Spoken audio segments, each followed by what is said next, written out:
Good evening, ladies and gentlemen. Coming to you live from the outskirts of the internet, this is the Gaming Saloon for August 8th, 2014. With your hosts, Peacemaker2448 and Rampant Epsilon.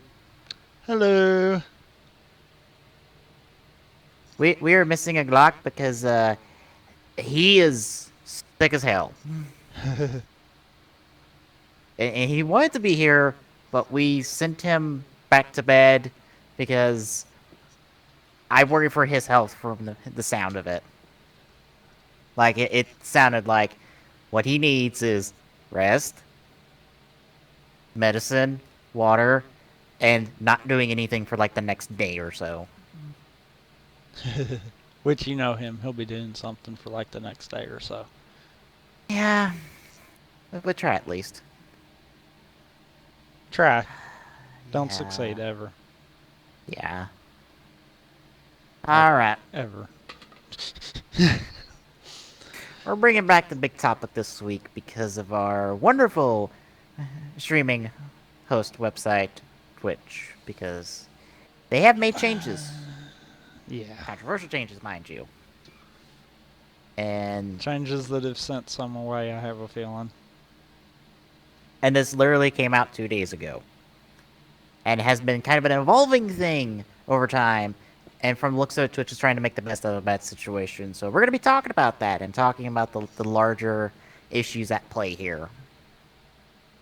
And hopefully, we can have a calm conversation about this. Hopefully.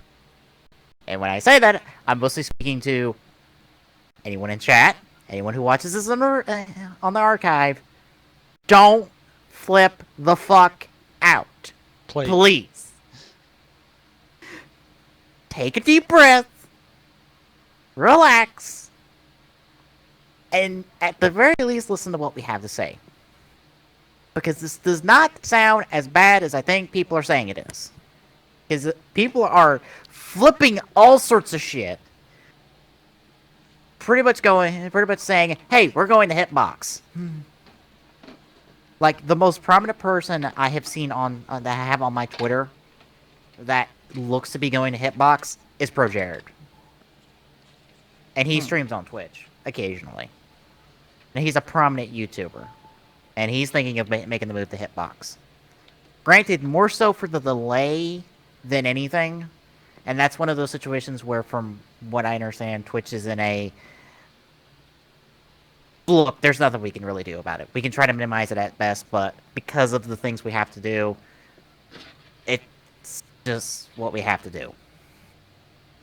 Which, part of me, and don't get me wrong here, but part of me almost wonders if maybe as far as the gaming side, we shouldn't look into us streaming, maybe not necessarily just to one or the other, but maybe to both. That could be a possibility. But yeah. Of course, when I was listening to your stream, they pointed out that, if Hitbox gets big, they're going to be in the same boat. Fair point. Yeah, possibly. So, it's just one of those. It sucks. It sucks for everyone. It just sucks. Yeah, but I think everyone's going about how to fix problems the wrong direction. I'm having flashbacks to Mass Effect 3 at this point, because I'm like, oh god, it's that situation all over again where everyone's flipping right the fuck out and no one wants to have a calm, decent conversation about this. And no one wants to pay attention to what's been screwed up before. I swear, like, us and like one other podcast were the ones that were talking about it, and we were the most calm about it. We were flipping out and shit, and like cussing out BioWare over their bullshit, over the crappy ending. It was just one of those, BioWare, what the hell? What's going on here? Can we talk about this? Come on, guys. Can we talk? Yeah. Like, what happened here? Yeah, and they proceeded to fix, and then try it again, and yeah, it just wound up into a whole, yeah, we were better with the original Should have just left it there and explained. Yeah, and it doesn't help the teases, and it's just a bad situation that got worse. Yeah, because rather than opening up and saying, "Hey, we did this because XYZ," nope, we just did it.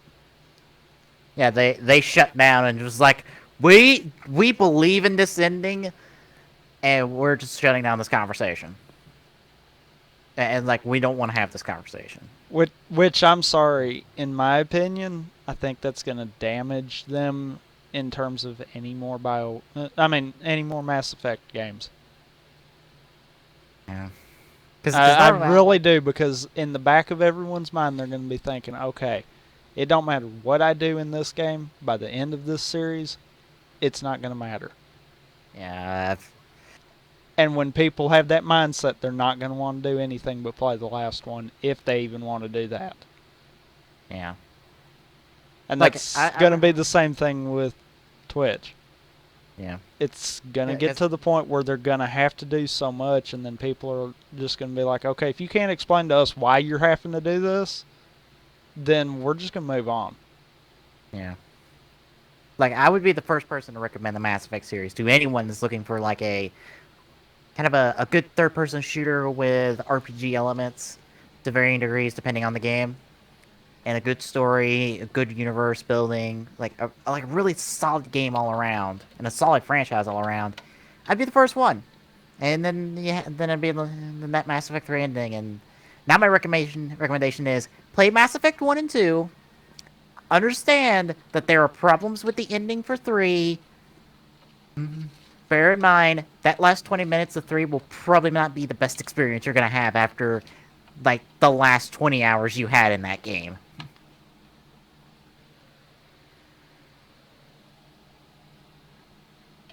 So yeah. We've also got other stuff to talk about. All sorts of fun things. Fun things. Yes, Some things that are fun. Yeah. So, first up, somebody decided to leak the Gamescom lineup for Sony. Yep. Yeah. Sony tipped its hand today. 25th. I'm guessing right now. And by today, I mean the July 25th, 2014. On what it's bringing to Gamescom.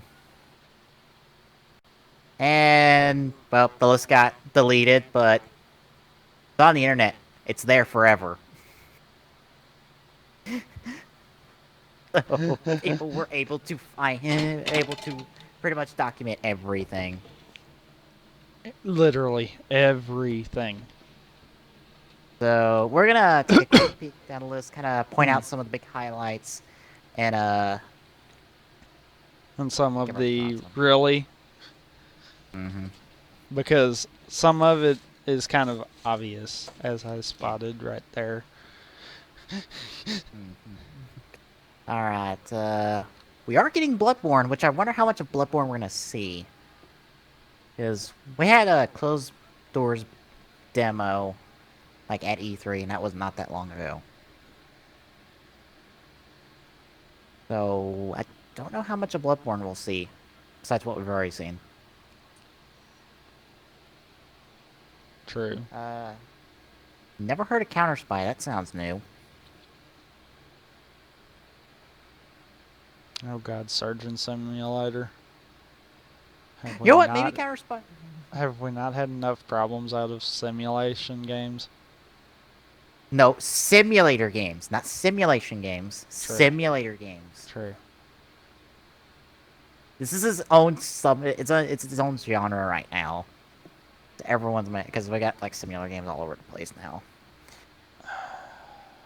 Granted, we've had them. It's just they're getting a lot more spotlight these days. Yeah, because the popular YouTubers are playing them just to make fun of them. That's all this is. Yes, and sometimes I wonder because I would think, aren't there better shitty games to talk about besides simulators? Yeah, but like, there's not any as easily accessible. Like, can we talk about shitty games that were made on purpose, made with good intent, made to be good games, not games that were made to be shit? But simulator games are supposed to be good games. They're No, supposed to they're give you not. real life simulations, and they No, they're don't not. at all. No, they're not. No, it's a fucking parody. That's the thing I don't get. It's like, if we're gonna talk about shitty games, let's talk about some actual shitty games, not parody games, which is what the simulator games are. They're parodies. Uh, Alright. Alien Isolation would be nice to see that. Diablo 3 on PS4. I keep seeing commercials for that on Twitch these days.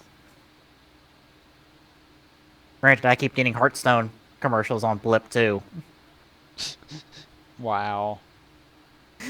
All about that new, the Naxxramas stuff that Glock talked about a few weeks back. Oh, yeah.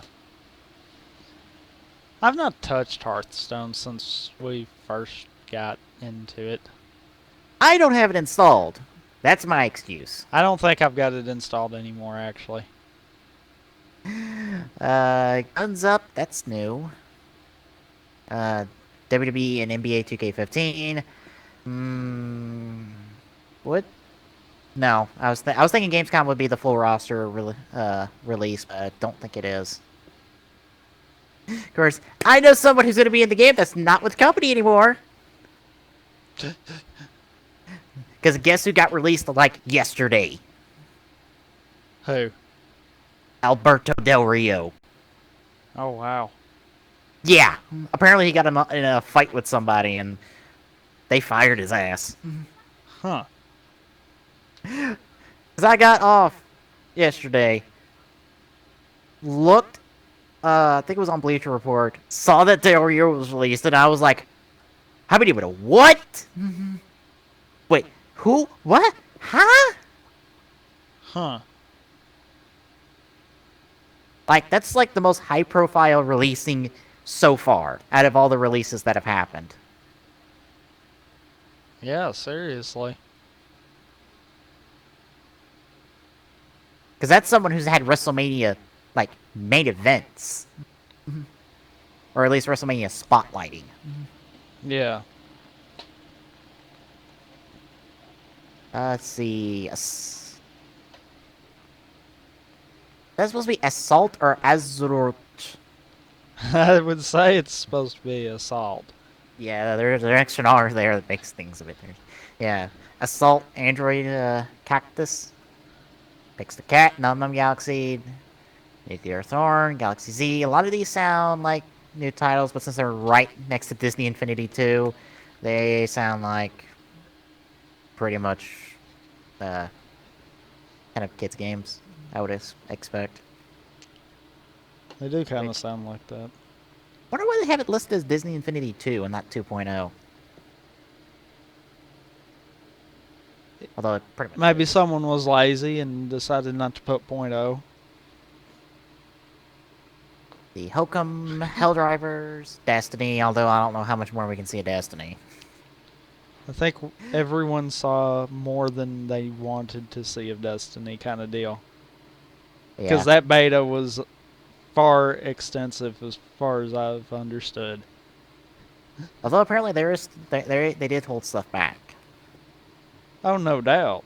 Yeah, like one of the main things I heard is that the tower is not as open as it will be in public. No doubt. I mean, you can't expect Bungie to say, okay, here, you've got everything in the beta. Go have fun. Yeah. They're gonna hold something back. Yeah. There's. Yeah, let me check something real quick before I say something. Okay, never mind.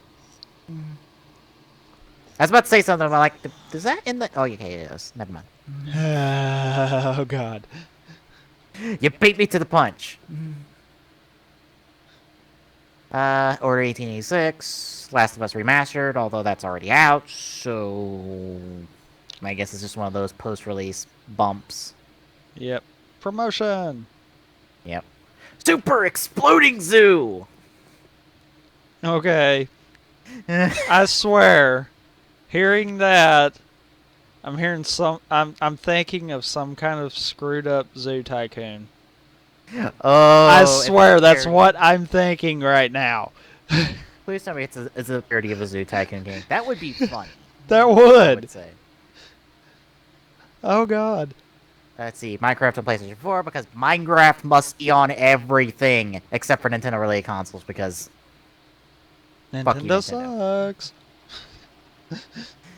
Let's see, Little Big Planet 3, Shadowfall and Infamous DLC, Journey.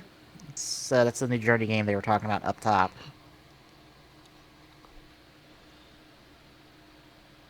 Uh, Hustle Kings. Okay. Hmm. Uh, anything stand out? Sly Trilogy. And the Ratchet and Clank Trilogy. Might as well complete the trinity of trilogies. Because we already got the Jack and Dexter trilogy. Vita edition of Minecraft. Yeah. Because Like I there said, again, Minecraft. Minecraft has to Yeah. be on everything. Next Hotline Miami. Freedom Wars, Entwined, Big Fest. More Hokum. That involves drugs, I believe. Hokum. What is that? I can't remember specifically, but I know it's a drug. That thing in those big elaborate, like, pots that you smoke out of the pipe on a tube. That you might have seen in movies. Or TV. I don't know. Well, it's that thing, if you actually know what it is. So I'm assuming it's like something based around like drugs or something. I don't know. But yeah, we got some standouts here. So I know we're getting stuff from both Quantum Break team and BioWare, but I don't know how much of this will be like anything new because we're not that far away from E3, and a lot of this was at E3. Hmm.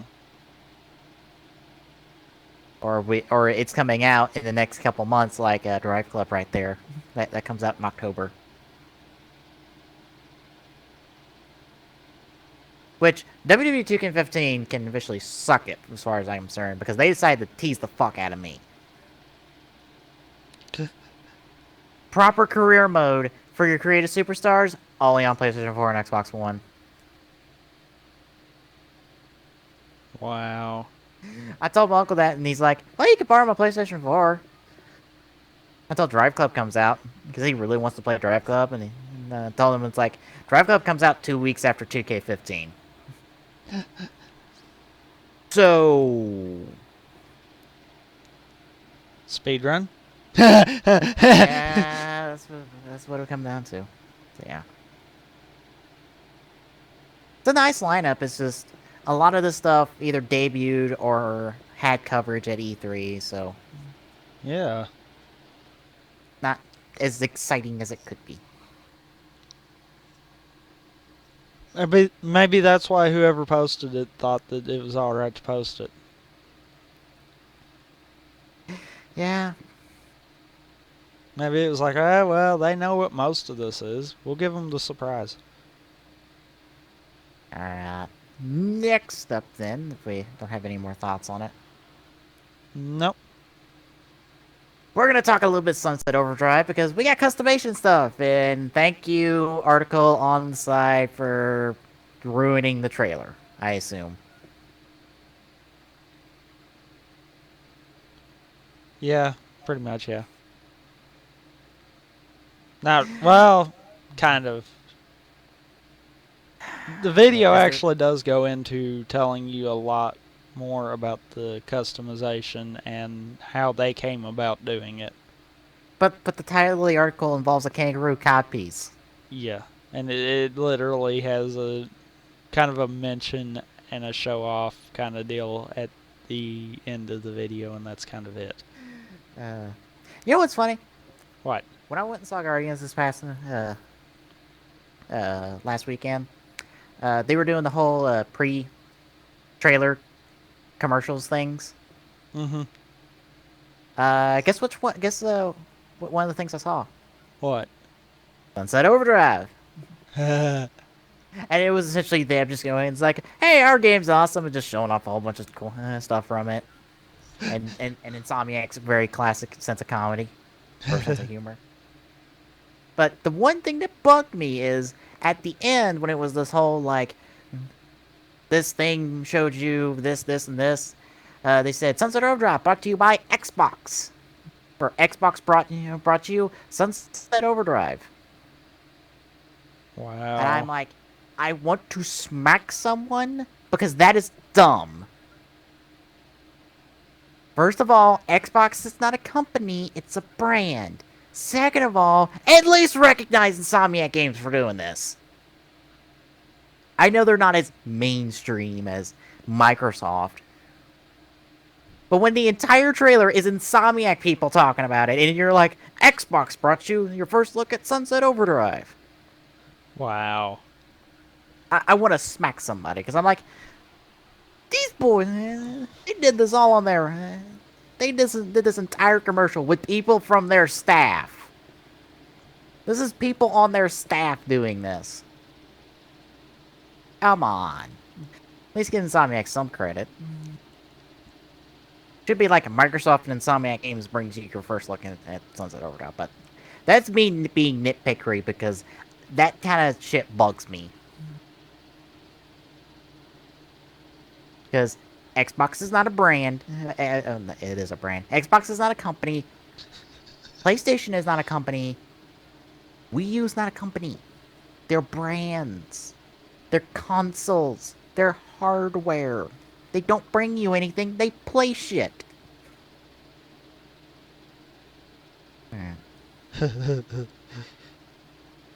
Let's take a look at this customization trailer for Sunset Overdrive and see what fun things they're gonna have you be able to wear. Because I'm gonna assume it's gonna be like completely ridiculous. Some of it is, yes. Alright. Starting up the trailer then in 3, 2, 1, go.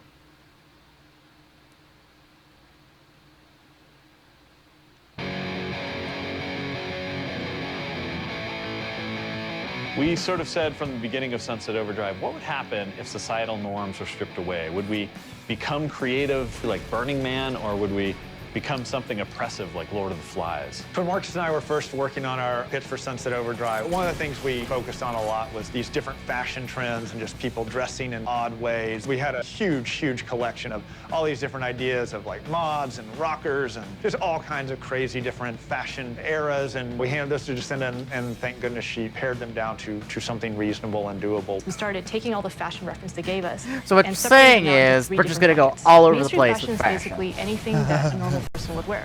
Street fashion is something that comes out of street culture, such as emo and goth. Costumes are something that someone from a particular culture group might wear, or it's something you might even wear for Halloween. Intricate. All the Sunset vanity takes from one or more of these buckets, which makes them both relatable and understandable. Diversity was very important to me because it is all about player choice and being who you want to be. And I think it definitely makes our game stand apart from other games. I think one of the interesting things about Sunset Overdrive is that most of our concept artists are actually not from the United States. I think this will appeal to a lot of different people.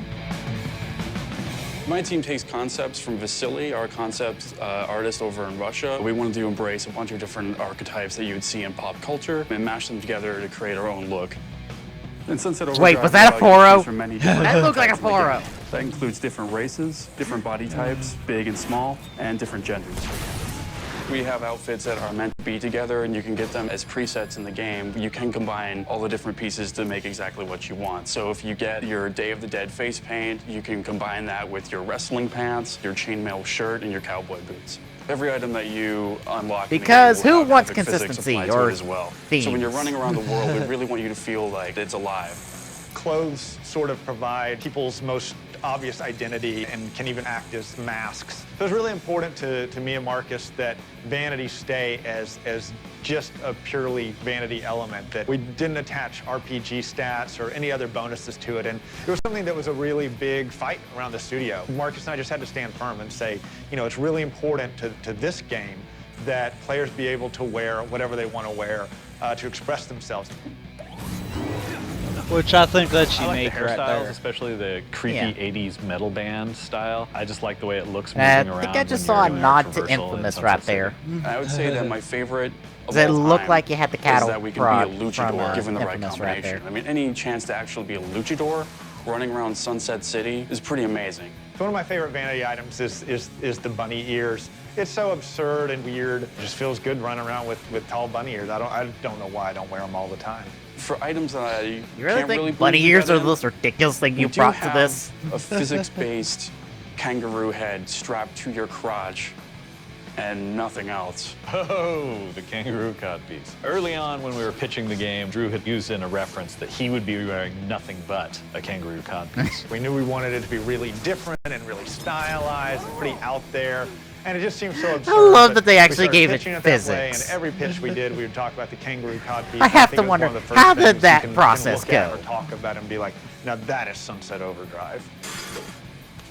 Because I assumed they'd have to So get like after a you've dressed reference up your point for character this. and So you've I'm got like, them looking the way you there's a want, we story still got here. A ton of customization with the weapons, the There's traps, a the amps, beautiful a lot of different story things here on the gameplay side. that is probably not PG rated in the So thanks slightest for coming bit. to Comic-Con and checking Sunset Overdrive out.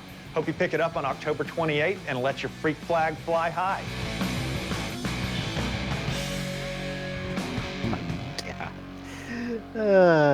Only Insomniac would go, yes, we're gonna have a kangaroo codpiece in our game, and it will be physics-based. Xbox One. And did now you starting at catch where he was $3.99. saying about every time they'd pitch it, they'd make it a point to mention the kangaroo codpiece?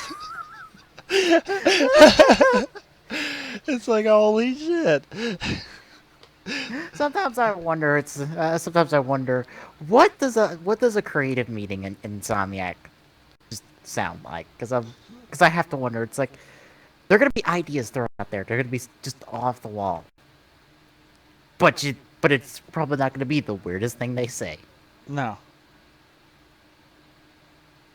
Because like I said, there's gotta be a story behind this kangaroo codpiece. It's just not gonna be PG rated.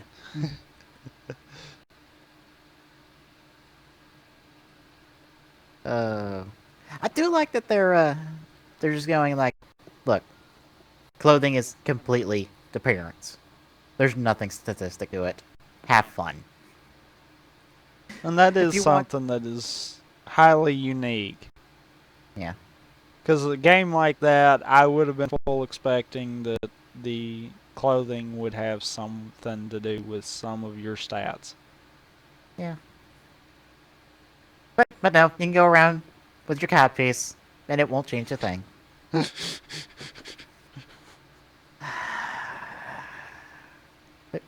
I think you just make a list of things I never thought I'd say when doing this. Because we've got that, we've got a later article, we've got Twitch Plays Pokemon, which plays into a later article. Spoilers, by the way.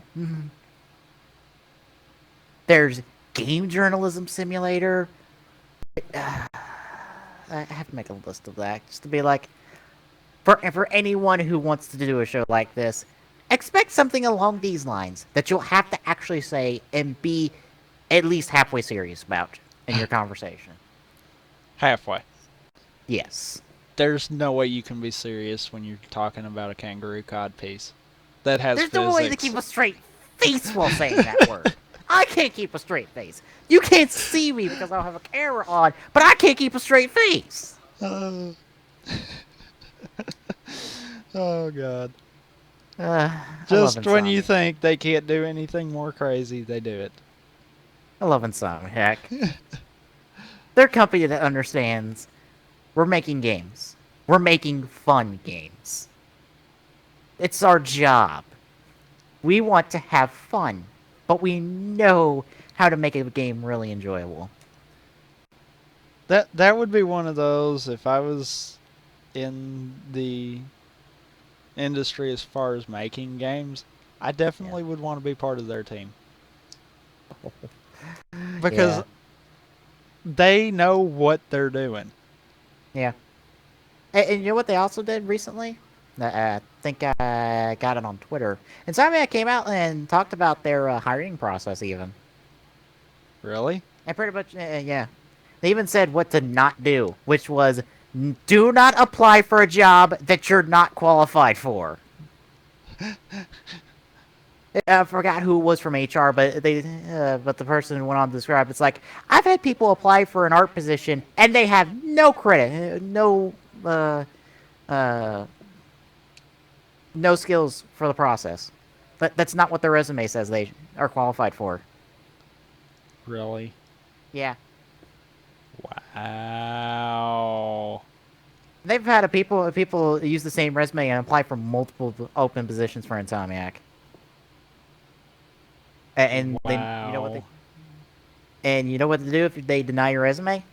What? They hold it for like I think a year, I believe, or at least 6 months.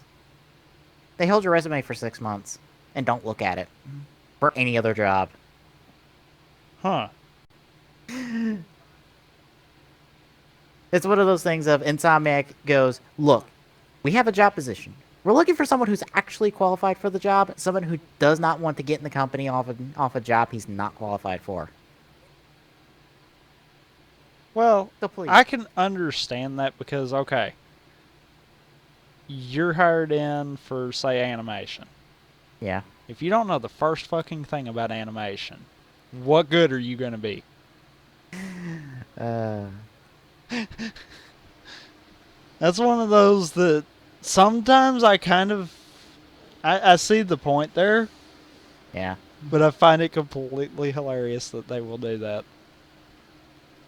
I find it hilarious that people actually do that.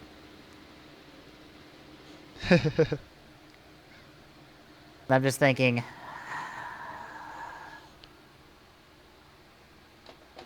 who does this? Who honestly does this and thinks they're gonna actually get the job? You'd be surprised. I know. I'm surprised by a lot of things every day on the internet. So people applying for jobs they're not qualified for? Yeah, that's not the most ridiculous thing I've encountered this week. Not by a long shot. I don't think the kangaroo cod piece is either. It's probably up there in the list, but it's probably not the most ridiculous.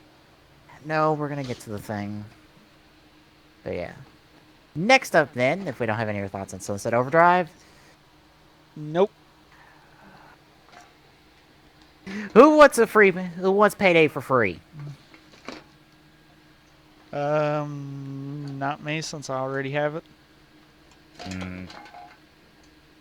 Well, I don't have it. I have Payday 2 for free. Because I won it in pretty much a lottery. Well, now you can get Payday 1 for free and complete the series. But yeah, alright. October 18th, 2014. Payday the Heist will be free for 24 hours. Why? Because of Crime Fest. It's essentially a celebration of their franchise of 2 games. But it's their franchise's 3rd anniversary. And it's also the thing that put Overkill on the damn map, son, so. And quick. Yeah. The Overkill is a name because of Payday.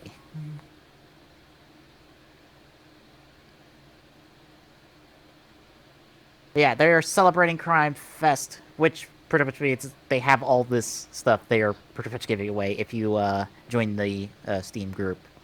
Which right now they're at about 1,189,826. Which means you get Brass Knuckles for free, a Golden AK for free, the Judge Gun and Money Bundle weapon for free, Payday the Heist free during Crime Fest, a free mask for Brian, the Old Hoxton Breakout Heist for free for everyone. You have no idea how much DLC they've released for free. Jeez. They have paid DLC, but they have so much DLC for free, and because of their DLC system, as long as one person has the DLC, you get it in that game. But at 1.2 million, you get Old Hoxton as a playable character, which, for those that are wondering why it's Old Hoxton, the Hoxton in Payday 2 is the new Hoxton, and I believe it's Hoxton's brother. Oh, Old Hoxton's brother. Yeah, that does kind of get confusing there. Yes, I didn't realize it was a different Hoxton until I heard it in a stream. And I'm like, oh, okay. I didn't know. 1.25, you get a single day heist. 1.3, FBI files. 1.35, gun from cage. 1.4, enemy from Gensec. 1.45, time of day. And 1.5, secret stuff. Secret stuff. And all of this must be done by October 18th. So get to join in the Steam group. I can't because I already joined. I've got to join the group. Yeah, I joined the group a long time ago for something else that they were doing.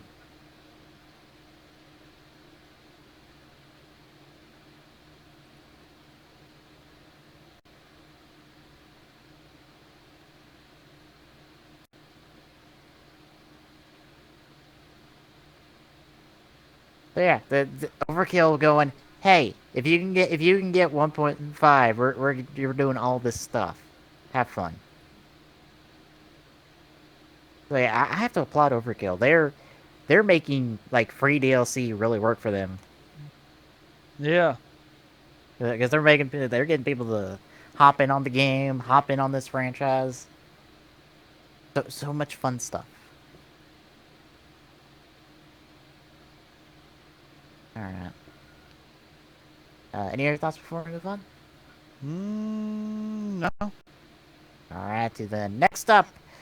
The thing I was gonna say until I looked to make sure it wasn't there. We possibly had all the game content leaked for Destiny. Which, you know what disappoints me about this? What? No space combat. I'm severely disappointed. Anyway.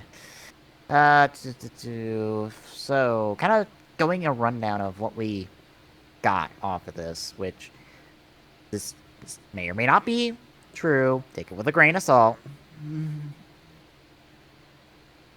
As with any type of rumor or leak, it might be true, might be false, might be someone just making up shit just to want to have fun with people. Might be Bungie just trolling with us. Again. Yes. Alright. We have 11 multiplayer only Crucible maps, all of which can be played on any of the 5 game modes. The rumored maps are below, though it's unclear if all of them will be in the full game at release or if they are DLC. So we got Earth, Twilight Gap, Rusted Lands, Exodus Blue, Moon, First Light, The Anomaly, Mars, Bastion, Firebase, Delphi, Blind Watch, Venus, Asylum, Shores of Time, Mercury, and the Burning Shrine. And we have 5 game modes: Clash, Skirmish, Rumble, Control, and Salvage, with a number of game types within these game modes. So it's just like how Halo's multiplayer is. Pretty much. You have essentially an idea for the game mode, and then you have rules that define the game type.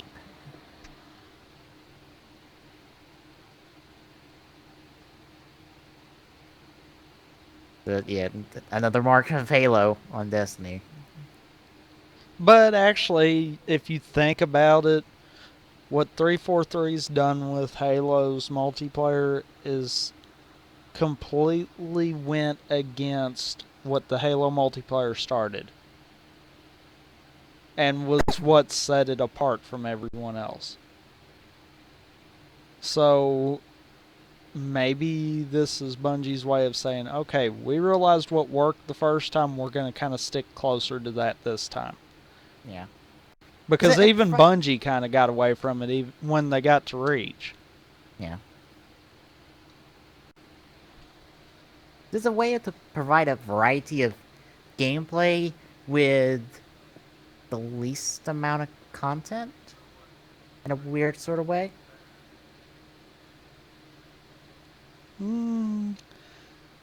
Because you have these 5 game modes, and that doesn't sound like much for multiplayer. But then you realize you have all these different rules that can be tweaked within these game modes to provide a different experience. I think what the biggest thing that the multiplayer always served the purpose, I know as far as CE goes, and like I said, the farther it went, the more it kind of got away from it, but it was set up to be more like a sandbox where you could customize and create your own multiplayer experience. Because, case in point, look at 3. We had race before it was an actual thing. And 2 gave us zombies before zombies was truly a thing. And it was simply because the community did it. Let's not forget the ever-lovable Griffball. Oh, God. We had Griffball before Griffball ever became a thing. I think it was, what, 3? Yeah. They debuted it? Yeah. And I mean, well, no, wasn't 3 where it was a mod and Reach was where they debuted it? Yeah. As a That's what technical game type? Yeah, that's what I was meaning is we got our first look at Griffball in 3. Yeah. It's just Reach gave us actual Griffball. I mean, honestly, I like the concept because it breeds that sandbox area still.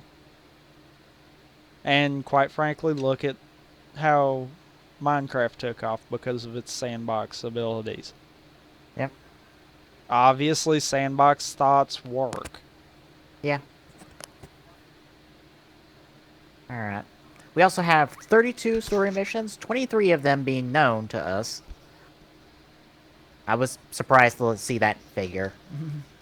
I was like, wait, we know of 23 story missions for Destiny already, and there's only going to be 32 according to this article?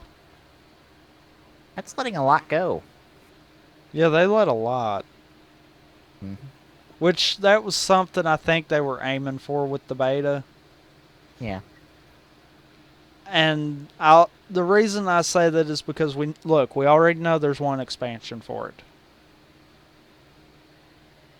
So I have a feeling they're more willing to give out most of the 32, knowing that they're going to have that first expansion come more than likely within the first year of the game, if not shorter time span than that.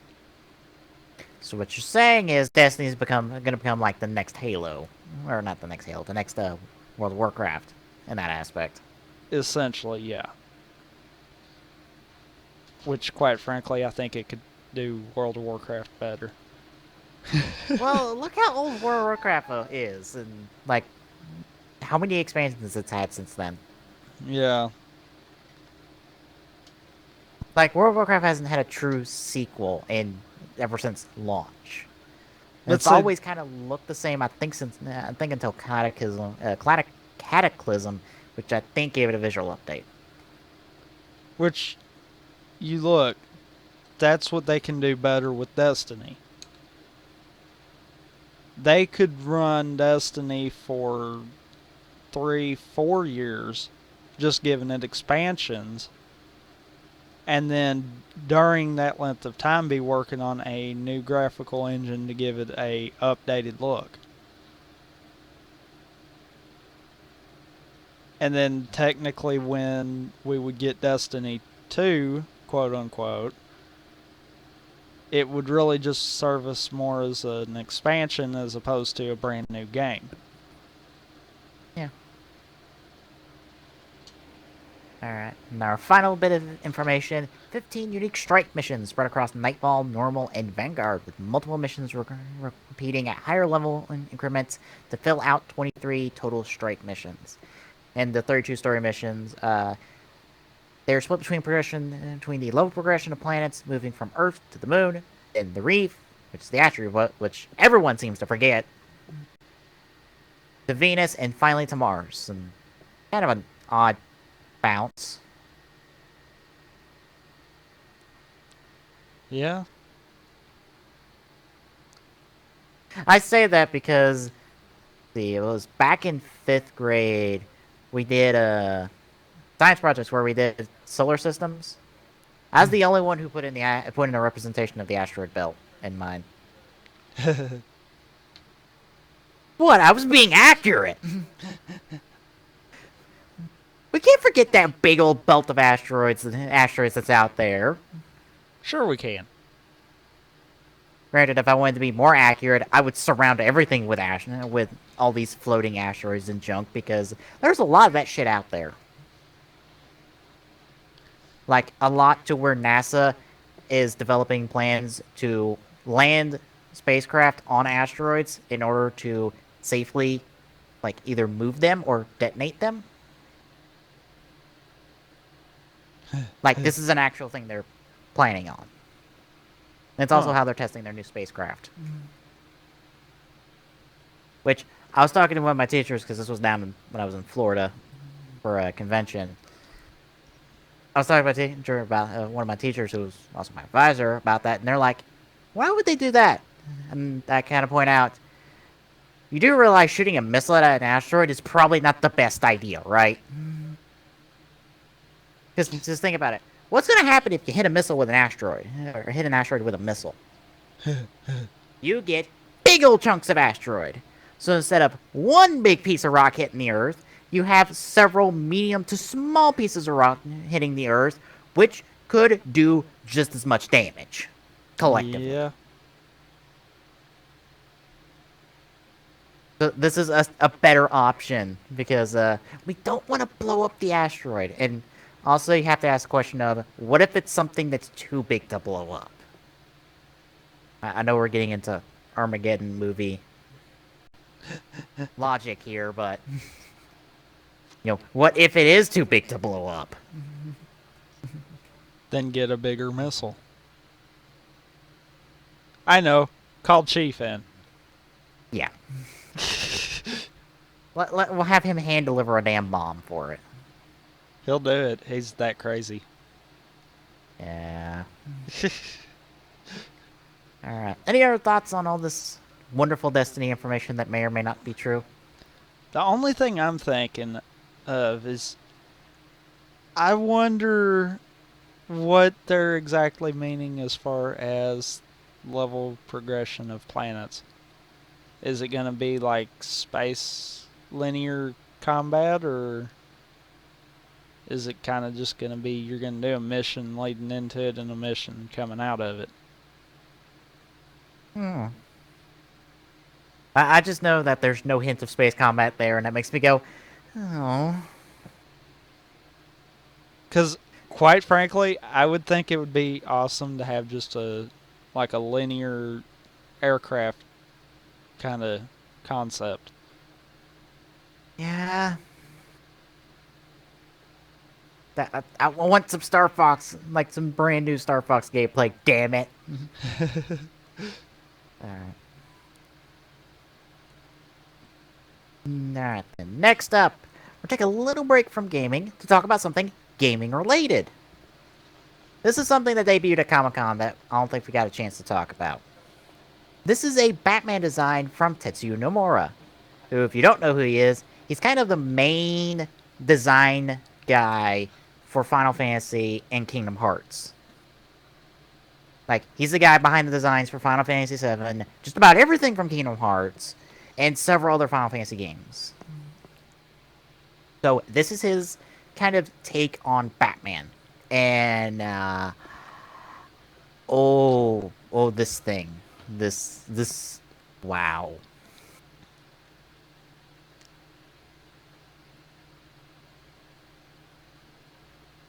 Now, this was for a canceled video game, which they can't talk about. All they can say is, it's from a canceled video game. And that's it. And Player Arts Kai is the one releasing this, and is it weird that I kind of like this? in the realm of this is really intricate, and I like it for that. No, because I kind of like it too. Yeah. Do you have these back claws that double as this kind of extra shoulder armor? You have this big expansive cape that probably doubles as wings to glide with, or like there's a jetpack in there because screw it, why not?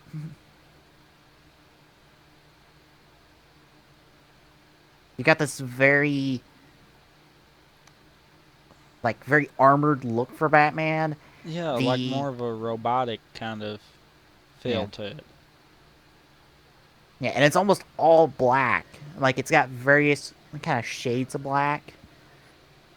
But it's almost all black except for, like, this big-ass red visor. And, like, a little red on the shoulders from what I see. That the red visor kind of looks like a bat. Yes, and that gives me some hard, like, Batman Beyond vibes. And that's probably what's making me dig it more. Because I look at this and I'm like, that scares the shit out of anybody if they see that. Like, they see that walking up and they're like, oh, fuck this, I'm out. Peace. But I really like it. And I'm really curious about what the canceled video game is.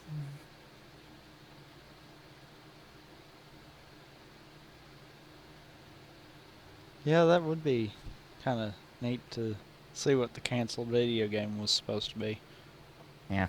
Fortunately, we're probably not going to hear about it for, like, years. If at all. Ever. Yeah. It's coming out through PlayArts Guy. I don't think there's a price for it yet. Let me scan the article real quick. Don't believe so. Yeah. I have no experience with PlayArts Guy, so if you're thinking of picking this up, I can't give you a recommendation or not. All I know is they make a ton of DC figures. They make a ton of video game related figures because they make the Halo 2 Master Chief that I showed you. I think was last night. Yeah, same company. Huh. I think they've even made Metal Gear Solid stuff. They make Kingdom Hearts stuff too. They got a wide range of video game properties that they deal with. Sounds like it.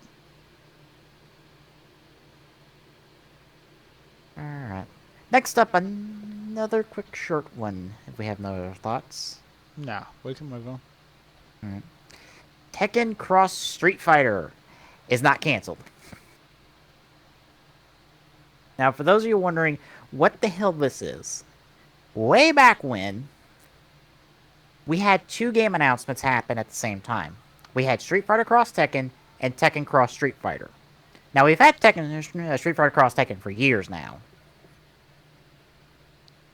And what these two games were essentially going to do is take the characters from the latter franchise and put them into the style of game of the previous one, of the first one. Yeah.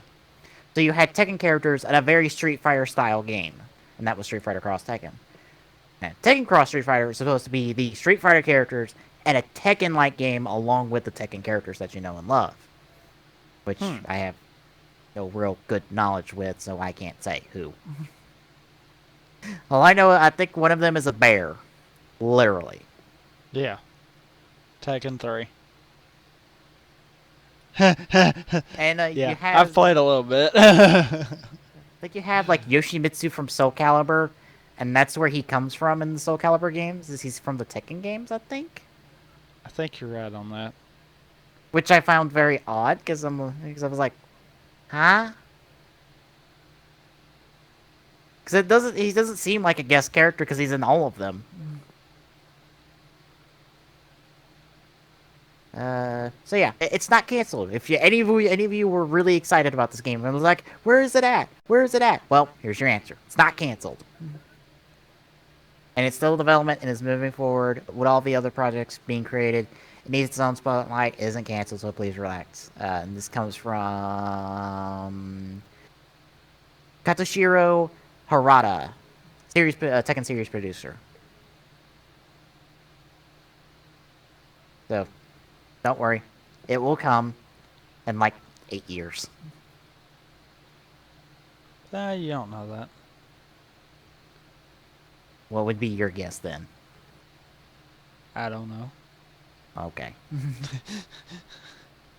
Alright. Guess next up then, we're gonna have a trailer that is gonna help recap like everything that's been talked about for Hyrule Warriors in like the past like few months.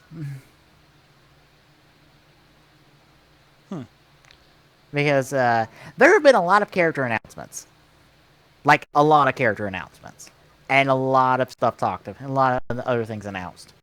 So what we're gonna do is we're gonna have this trailer that pretty much goes, here's a recap of everything, and we'll move forward from there. Because that's a lot easier than covering, like, 2 articles every 2 weeks that says, this new character got announced, this new character got announced, this new character got announced. Because they got rapid fire with this. Well, it's Nintendo. Once they get in a roll, they keep going. Yeah, and I think we've gotten more announced characters than there were slots on that menu from the demo. I swear. So, that demo lied in a good way. And we also... Does this kind of go into concepts behind the levels? Nope. This Okay. is literally a rapid fire. Here's this playable character, this playable character, this playable character, and we get a little bit of a demoing of their weapons each. Okay. Then I'm going to mention this before we hop into it also. I was watching a little discussion video that I started to put in to the articles this week, but I didn't because it was a lot more talking than it was actually showing the game off. Mhm. But essentially, from what I'm grasping of what they're doing for this, is they're taking all of the 3D Zelda games and trying to bring those levels into Hyrule Warriors. Yeah. And I have a feeling people that have played a lot of Zelda games are going to kind of see that. Yeah. And from what I understand, it's supposed to be kind of like a post each of the games kind of deal. Ooh. Where the hero from the game is helping you take down the bad guy for that level kind of deal. Yeah. I know the Link in this game is just a warrior in Zelda's army, because Zelda is a queen in this game, because she's a queen. She has command of her army, and she takes the front lines, because that's how she rolls, son. And from what I understand too, there is a story, there is a bad guy, but it's not really supposed to play in canon with the rest of the series. Yeah. But Which, I heard quite frankly, I'm fine with that. Yeah, I heard something similar to that, but it was more of what the games they're picking from for content. They're picking from Ocarina of Time, Twilight Princess, and Skyward Sword, really, is what they're going from. They're not really going from any other game. So, no Majora's Mask. But you no... look, that's a lot of your 3D ones right there. Yeah, All that's like three of them were 3D, weren't they? Yeah, that's 3/4 of your 3D ones. Like, the only one that's missing is Majora's Mask. Wind Waker. Oh yeah, Wind Waker too. Although Wind Waker is in here, kind of. So, I mean, I could see DLC coming where they could implement other games into it. But Oh, they've already got DLC planned. yeah, but I just don't see that coming out at release. Yeah, I think Link and Zelda have about like 3 costumes each right now, besides their default one for the game. And Ganon's got 2, if you include his default. He's got his default, and he's got his Ocarina of Time one. that's coming with like some special thing that Nintendo's gonna do, I believe. Huh.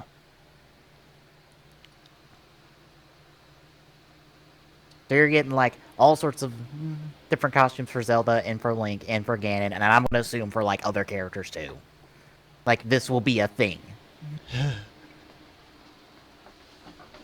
So yeah, but ready to take a look at the trailer? Yep. Alright, starting up then in 3, 2, 1, go.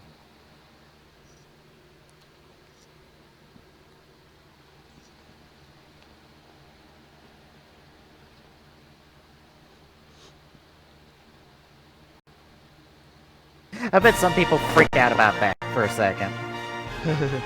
Team Ninja on a Nintendo game. I mean, let's look at the last one they did. Yeah. Although I think they've done far better.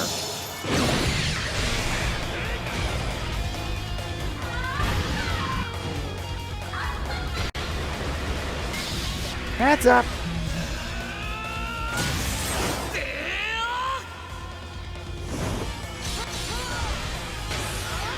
Oh, that reminds me of a funny comic I read involving Link and Ocarina of Time.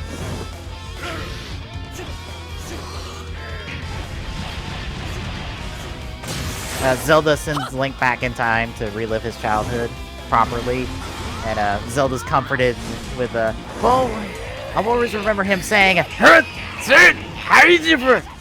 That's all the sounds he does.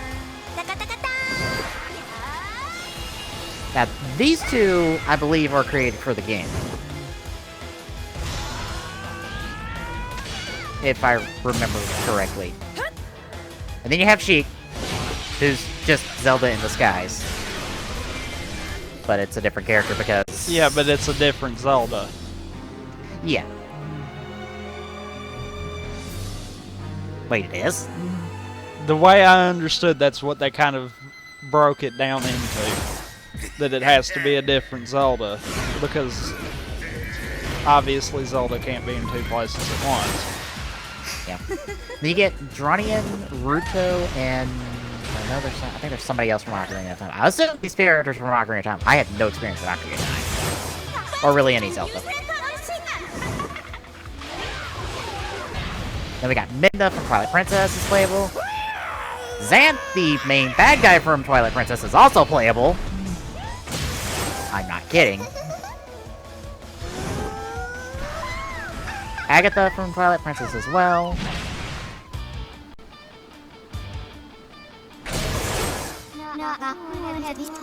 V, which is kind of odd because, well, that beginning of the spoilers for Skyward Sword.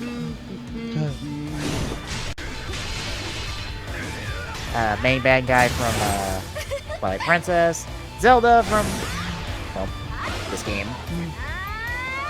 And there you see why I said that Wind Waker gets it in this game. Yeah. Zelda gets the actual Wind Waker as a weapon! Why? I don't know.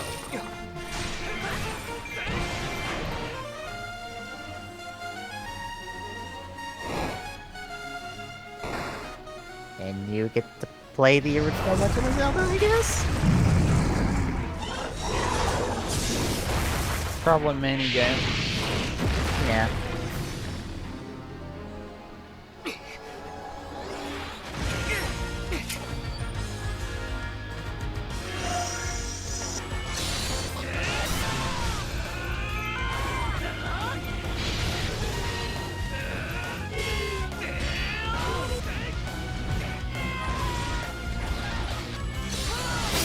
You just get to blow all sorts of shit up. Of course. Also, chickens!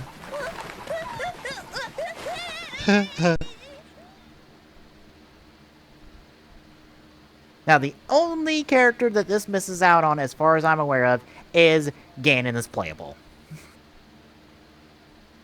Like, main bad guy of the franchise, Ganon. Huh.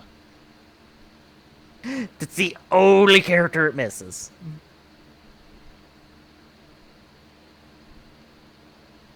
So... So many characters. Oh yeah. That you make me jealous of It makes me jealous that Battle Road War isn't being developed by these people. Like seriously, why can't these people develop Battle Road War? Yeah, because they've got a pretty extensive roster right there. Yeah. Battle Rod War's not that far off of it. No, not really. I think it would benefit from all this. This game has a lot more energy to it than Battle Road War does, if you ask me. Well, and like I said, from what I understand, it feels like it's got its own story, but it's also non-canon with the rest of the stuff. Which would be perfect for Ryder, because that means Toei doesn't have to care about it later on. Right. They just play fast and loose with it. Whereas right now, you look, what is most of it based around? The movies. Yeah. Well, that was the second one. The first one was more based around like key moments from the TV series. And by key moments, I mean the finale for most of them. So, I mean, really, it would be better to have its own unique story where it literally was all of the writers partnering up to take down a main bad guy instead of just, let's all rehash our memories and that solves the day. Yes, and that somehow plays into the story of the game somehow, although I have not gotten a summary for Battle Road War 2's story. Like, at all. So I don't know what's going on. Wow.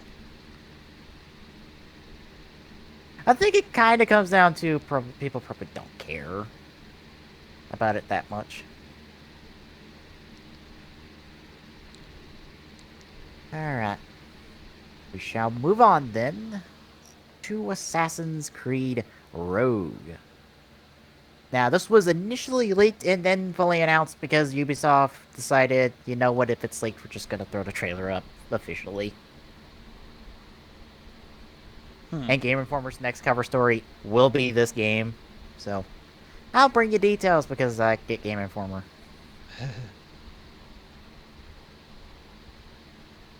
You'll be playing assassin turned Templar named Shay Patrick Cormac, and sail in the North Atlantic. His job is to hunt down assassins, which we'll see in the trailer, and it's set during the 7 Years' War. Now, I don't know, does it go in about that? Does not. From what I read from a different article, I believe IGN's, this essentially will bridge the gap between Assassin's Creed 4 with Hayden and Assassin's Creed Unity with whoever's the main character of Assassin's Creed Unity. I don't remember his name. I don't know if we got a name for him. I don't either.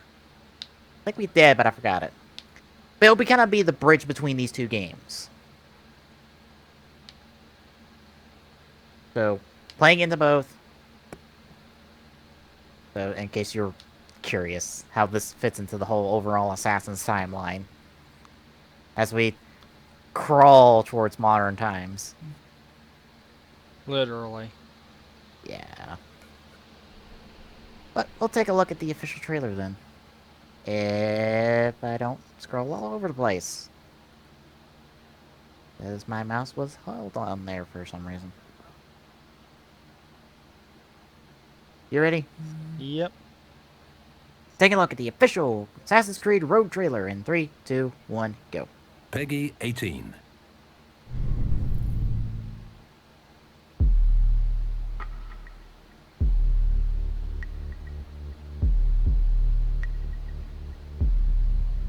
I reach the end of the trail.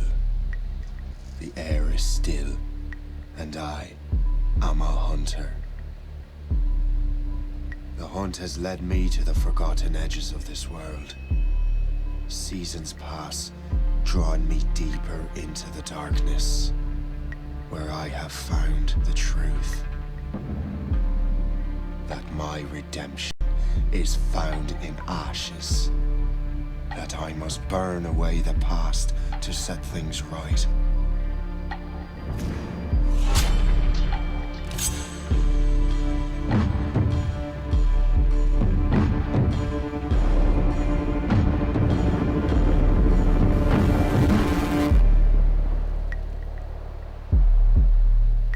once an assassin, now their pursuer. I must destroy those who I once called brother. The air is still, and I am a hunter.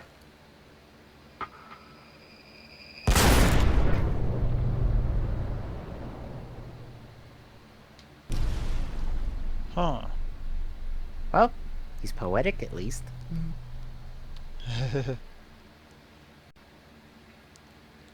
Well. You know, I wonder if they did that on purpose, where they have what somebody who looks like Altair in the trailer.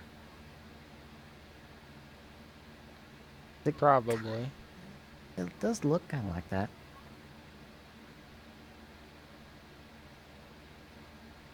Nothing else to really note besides, yep, he sure is a hunter, and he sure likes to wax poetically.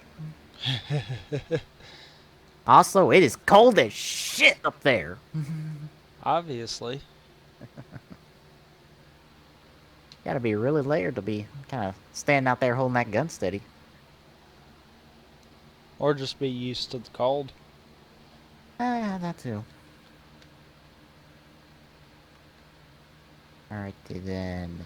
Next up, we're gonna take a look at something I got to mention, but we didn't really get to watch. Oh, yeah. That would be the Legend of Korra gameplay from San Diego Comic-Con. Because, yeah, that Legend of Korra game, it got gameplay to it.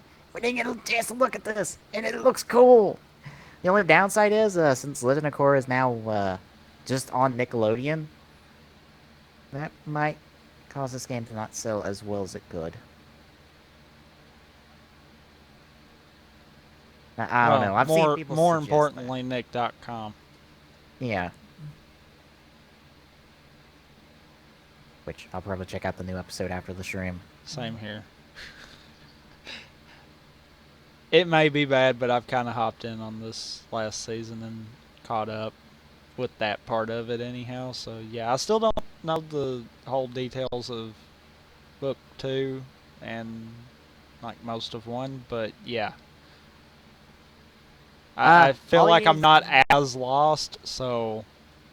Don't feel bad. You're not missing too much. Spirits and Korra is the avatar, and that's kind of all you need to know. The rest of it kind of gets played out in dialogue, or you don't need to worry about it. That's what it breaks down to.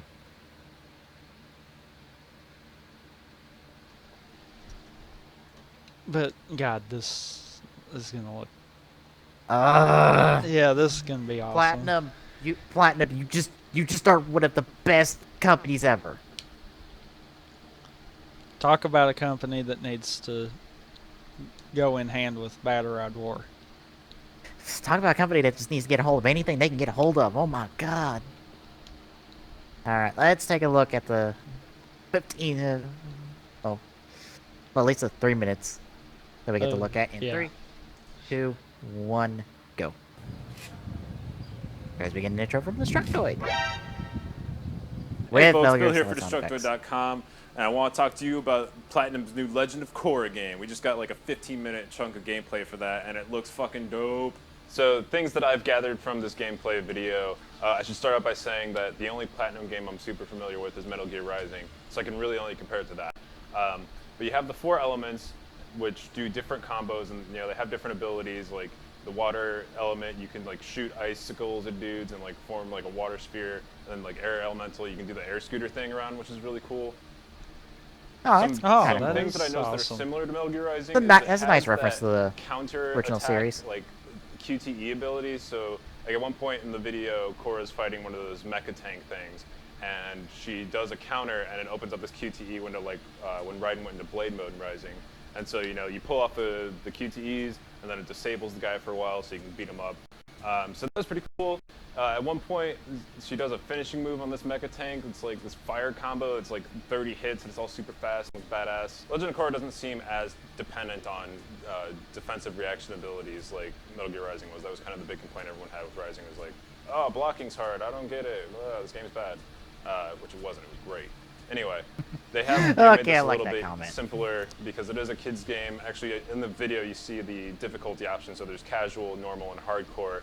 And I feel like if they did it right, you got the casual mode for kids who just want to play a cartoon game, and then you got the hardcore mode for the uptights who want to play super hard platinum combat game. It shows a sequence where Korra's riding Naga, her polar bear dog, and it seems like these sequences are pretty much just an endless runner game like your aunt plays on an iPad. But it looks good, it looks tight, it looks like a fun thing to break up the action. Overall, I do have to say that this game looks, I mean, it's a budget game, it's like $15 downloadable, and it kind of looks like it. Like the cell shading doesn't look as good as it could, and I feel like the level design is like pretty limited, but the combat's there, and that's kind of what you're buying, you know, when you buy a platinum game. And so it makes sense that the other stuff isn't as great as it maybe could be because you're only paying $15 for it. But overall, so far, it looks really cool. I want to play it. I finally caught up on Legend of Korra, except no, there's a new season that I need to watch, and it's fucking awesome, and I just want to punch dudes with fire, and I hope there's fart bending in it, because there's fart bending in Legend of Korra, and it's awesome. Yeah.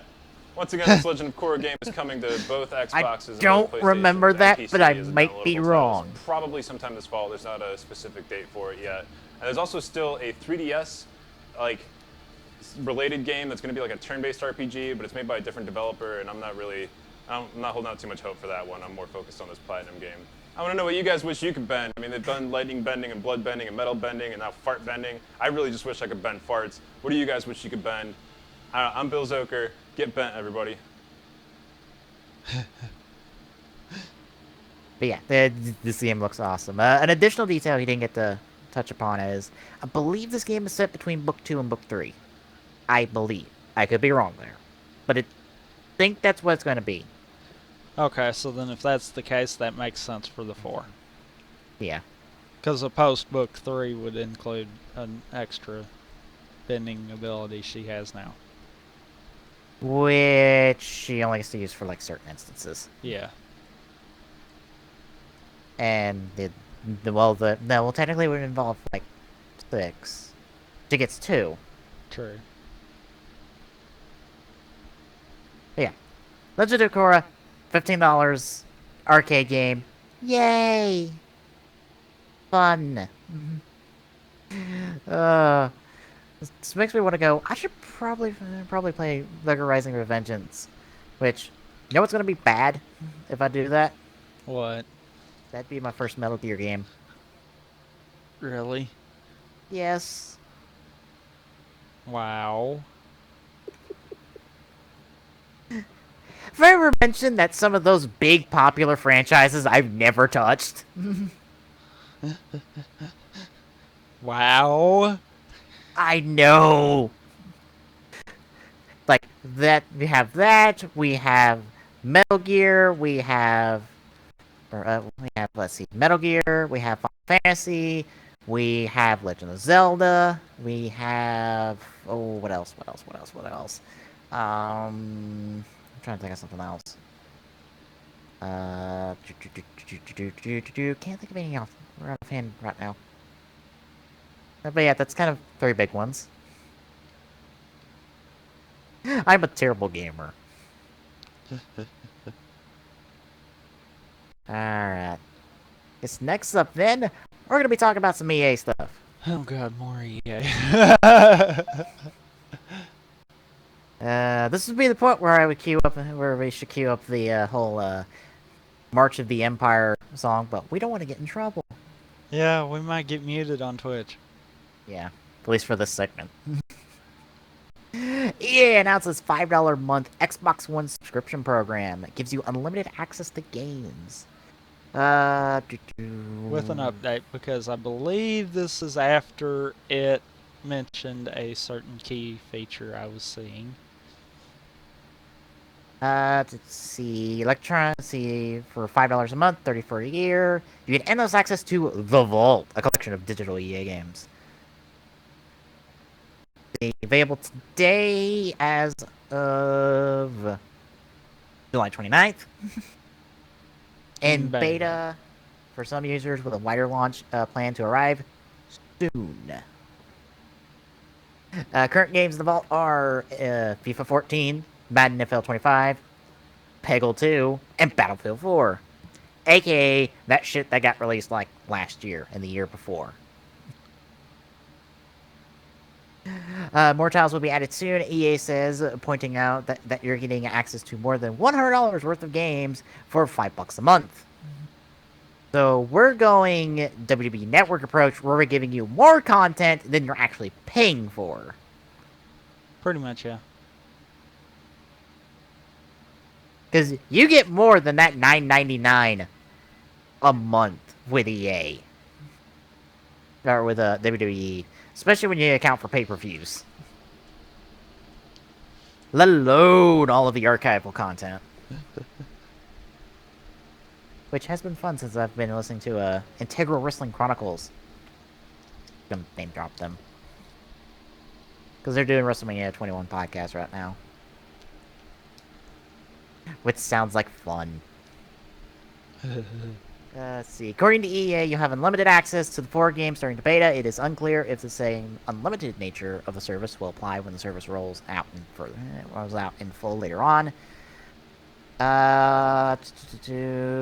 Quote, in addition to access to multiple games in the vault, an EA Access subscription gives you 10% off on purchases of EA digital content for Xbox One games through the Xbox Game Store. This includes full games and memberships like Battlefield 4 Premium. However, EA cautions that conditions, limits, and exclusions apply. AKA, if the thing came out like this week, no. Is what I'm guessing. More than likely, yeah. We're going to give you like a 2-week window to buy it at full price before we give you the discounted price. Because we actually want to get like the full price and full money out of it. Another component of EA Access is that with the subscription, you'll get to play trial versions of new EA titles up to 5 days before their official release date. This begins with upcoming sports games like Madden NFL 15, NHL 15, FIFA 15, NBA Live 15, as well as Dragon Age Inquisition. That's probably the one people give a shit about the most right there. Yeah, pretty much. Kind of what I was thinking. Yeah. Football, hockey, soccer, basketball, Dragon Age. Which of these 5 am I playing the most 5 days before it comes out? I'm leaning towards that last one. But FIFA, man, World Cup, that got some fans out there. If you decide to upgrade to the full version of the game, your progress will carry forward, allowing you to pick up right where you left off. EA Access subscription will also be sold in physical stores, including GameStop, as well as online retailers like Amazon.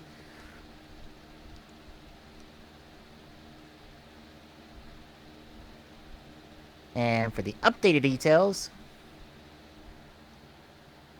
the first game available in the early trial version will be Madden 15, sometime ahead of its August launch. Program does not change EA's current plans for demo beta access to games. Although this sounds just like that, kind of. Yeah, pretty much.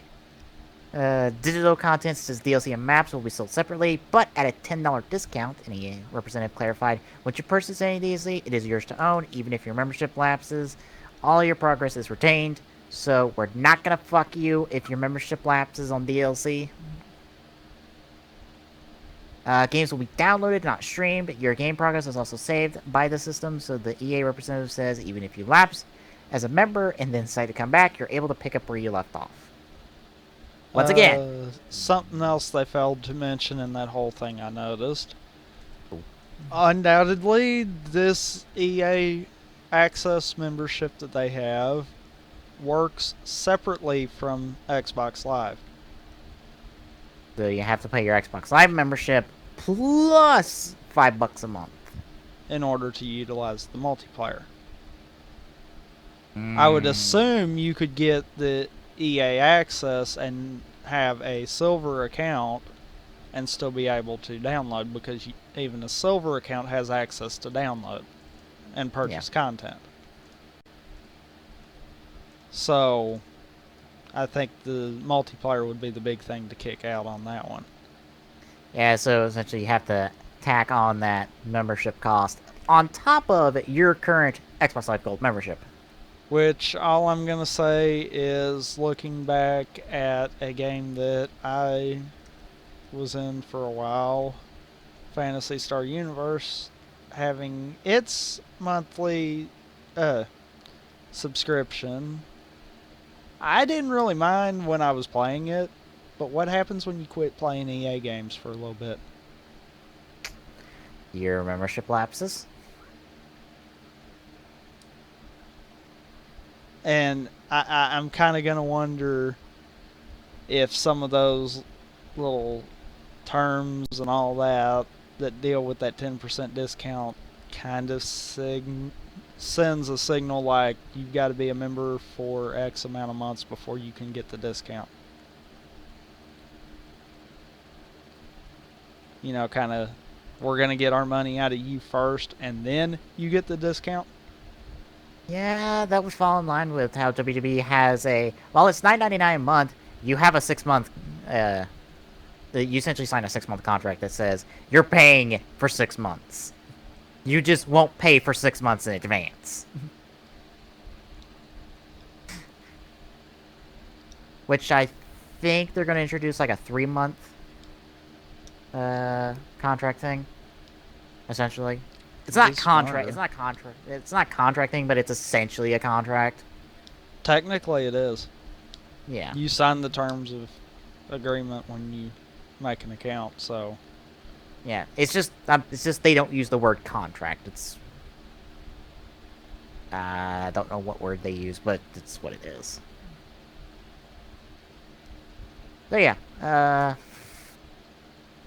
EA, outside of the fact that it's add-on to your Xbox Live Gold membership and it's not on PlayStation, and like there's only about one good thing out of there in terms of early access on top of discount. Well, right now, early access. Yeah. I would venture to say Hardline would be part of it, too. Yeah. But, yeah. And I kind of agree with Sony when they said that it wasn't really a good move for them. Because, in a sense, they're trying to push people to PlayStation Plus anyhow. Yeah. Would it be smart of them to say, okay, you guys need to get PlayStation Plus for added security, and you've got to play, you got to pay the extra $5 for your game? Yeah. That's a part of the downside. It's that you're adding on to, and it's like a secondary membership you have to have, which kind of sucks. Granted, I don't know how many people just do the whole card subscription thing for Xbox Live. I know I don't. I still kind of do. I just do the whole 12+1 prepaid card. Cause... Yeah, that's what I'm meaning. Because, yeah, I don't trust any gaming company with credit card information.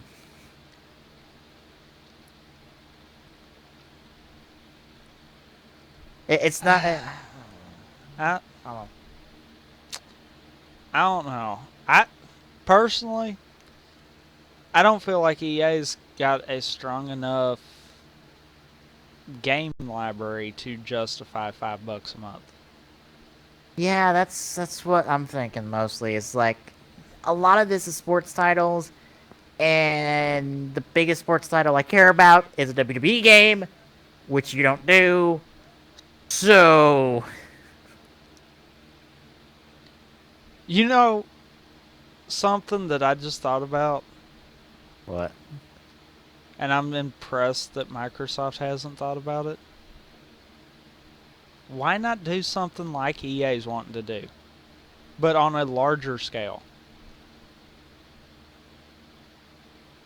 Like, pick a few developers and say, okay, we're going to work with you guys. We're going to charge our members a rate, and they can have access to your guys' games. I could see this working on a larger scale. Yeah, That's the problem I see, is that EA doesn't have a diverse enough library off the bat to really pull a lot of people in. Because, I mean, okay. Out of all the games listed in this article, Battlefield 4 and Dragon Age are the only two that are jumping out at me that I would see this being worth it. And really, I don't see it, two games being worth $5 a month. No, especially when that Dragon Age is just early access. And we have Battlefield no 4 is- guarantees that it will be there day one, or if we'll have to wait a waiting period before they allow you to utilize it. Yeah. Yeah, like I said, I could see Microsoft getting with a few of their big developers and being like, okay, we're gonna work with you guys. We're gonna charge all of our members a $10 fee if they want it to have access to your guys' games. And then we're going to kind of divvy all that money up. Yeah. I could see something like that working. But just EA doing it, I don't know of enough EA games to really justify it. Yeah. That's like with the Origin on the house thing. I've been kind of loosely keeping up with it, and there's not really been anything that's jumped out at me. But Peggle. Not really anything that's jumped out at me. Peggle, son. It's Peggle. It's like the greatest casual game in existence, I guess. I mean, we got Battlefield 3 out of it, and honestly, that's good enough for me. Yeah, that's a good distraction every once in a while. Yeah. And hell, I suck at it, so I'm not going to play it unless I've got someone else that wants to play it. Want someone to tag along and suck with you? Or at least make me feel like I'm not sucking as bad. Yeah, I'm with you there. Alright. Guess we can continue on then, and we're gonna talk Evolve. And by talk Evolve, I mean a quick little shout out that, hey! Alpha, you can play Evolve the weekend of the 31st. Already passed. If you had an alpha code. Yeah. Yeah. Which it's already done, gone, and passed from the looks of it.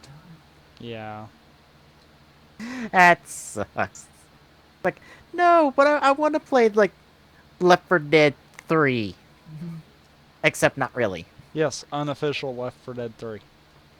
Yeah. It's Left 4 Dead Aliens Edition. Yeah.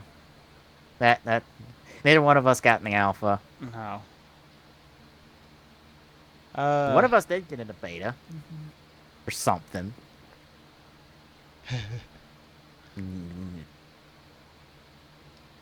I'm not being bitter about it.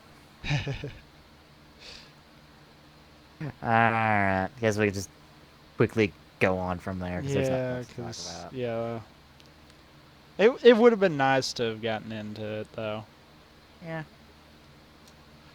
But, Alright, oh well. Zelda's Majora's Mask HD fan art project. Now, I'll admit this does look pretty awesome.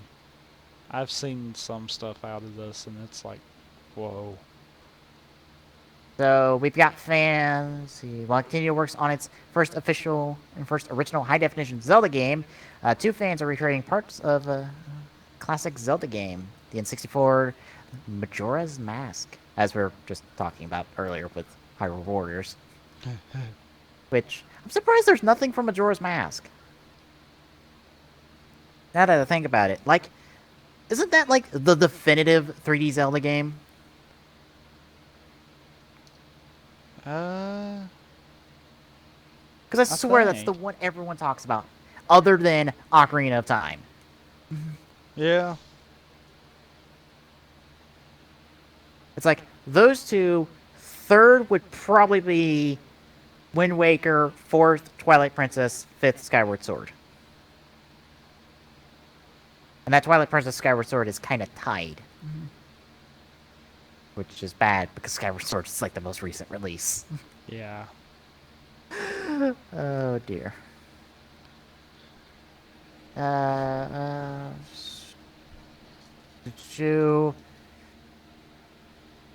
We got nothing. We got videos. We've got one. We're looking at 3D environments and models and Deku Link. It's not a playable remake, mind you. It's just, hey, we want to take a shot at doing some HD stuff from the game, just to, like, kill time and promote ourselves, essentially. Well, and the article hits it, and I kind of, now that I'm thinking about it, that sounds like a genuine concept there. Yeah. The ultimate purpose, they're saying here, the ultimate purpose is to be presented to Nintendo. Yeah. Well, I would assume that this is basically saying, hey, people are still loving this game, even though it's one of the older ones. Why not do a remake? Yeah. Everyone else is doing remakes of stuff. Come on. Let us do it even. You've already done a remake of Ocarina of Time. You're halfway there already. They did a remake for Wind Waker, too. Yeah. This is like the only major one that they've yet to do. Yeah. I mean, I would assume that that Ocarina of Time remake, I assume that a lot of some of the assets got reused for Majora's Mask going from Ocarina of Time. So the HD assets are already there to then make Majora's Mask. So some of the work's already done, which probably makes it cheaper to make. Should, anyhow. Yeah, and even though it's on 3DS, I would think that, we'd still get good stuff out of it. Like, there would still be plenty of people who would buy it. I would think.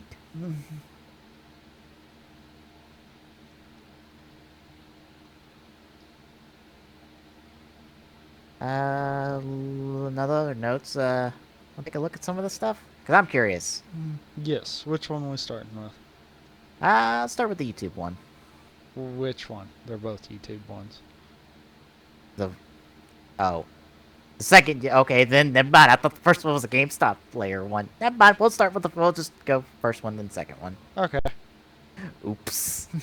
That's why I was like, they're both YouTube. I swear I thought it was the GameStop. It was GameSpot's player. I swear.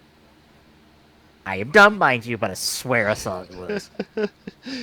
Alright, ready when you are. Alright, starting up then in 3, 2, 1, go!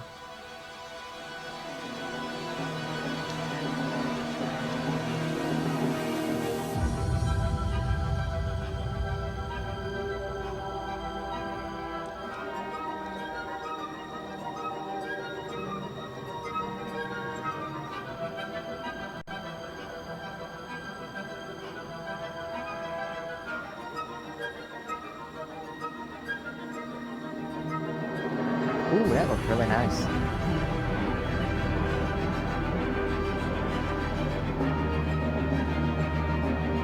You can definitely see all the work that's been put into this. Yeah. Some of this looks really nice. Some of it is reminding of the same style that Ruby is in. Yeah. Like that looks like something straight out, and that looks like something straight out of Ruby.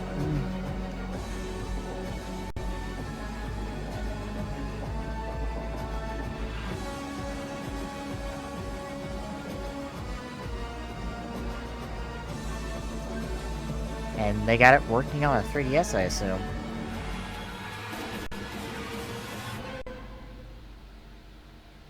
Again, Ocarina of Time remake did come out on the 3DS, so...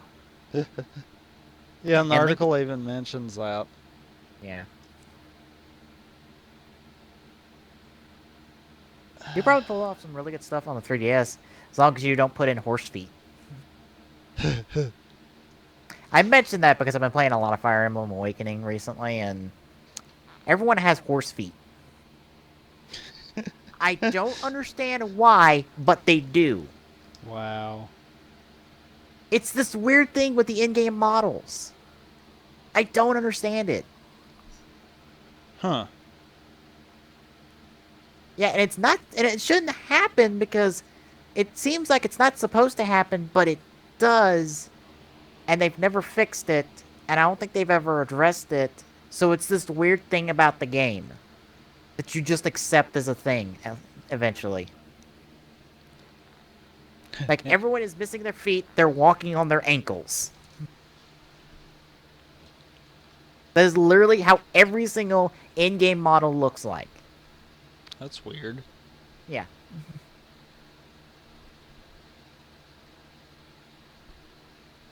Hmm. Alright, let's take a look at this second one then. Alright. Starting up in 3, 2, 1, go.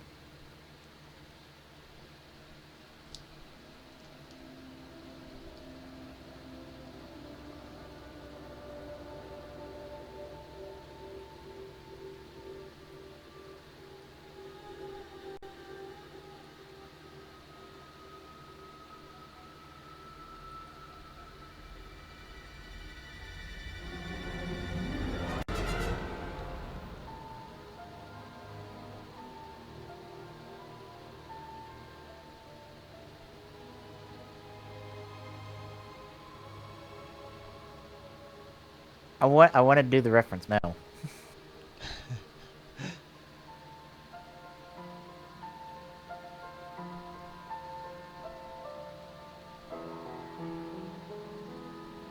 This looks like really in line with that Zelda HD teaser we got a while back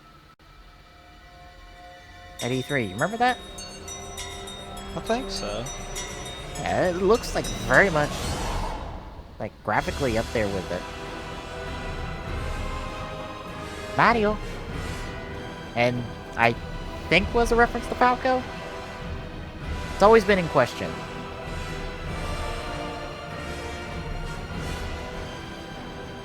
I don't know, what do you think?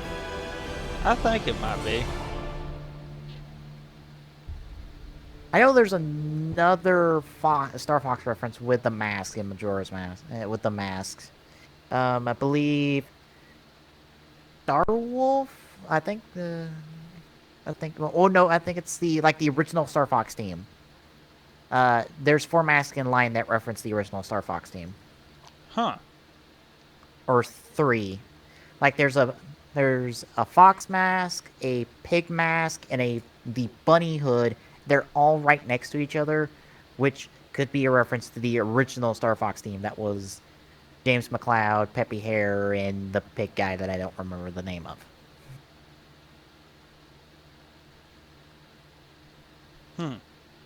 And okay, did you get the game theory episodes in the related videos? No, I don't think. Okay, I guess it's just me. Because I got the two major Zelda game theory episodes, which was talking about how Link is dead throughout the entirety of Majora's Mask, and how the timeline is fucked up.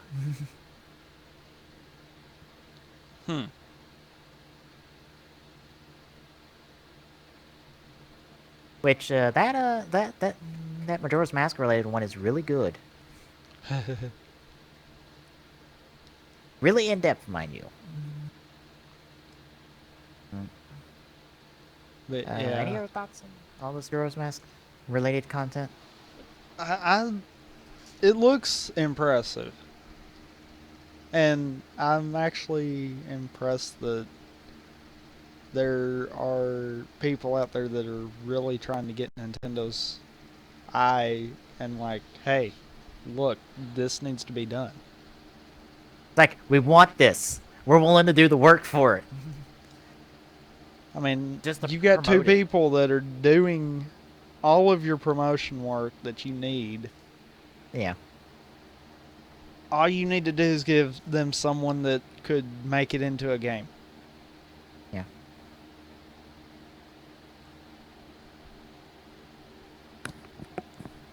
Alright. Guess we can move on to our final 2 articles that we might quickly blaze through. First up, Robocraft sees big boost from Steam Early Access. I have no idea what this game is. Oh, we'll be learning more about it. Oh. The free-to-play MMO shooter Robocraft has managed to surpass 1 million registered players since its release on Steam Early Access. I more threw the article in to show off that, hey, Steam Early Access is benefiting. The jumped from 20,000 users per day to 100,000 users per day, pretty much overnight.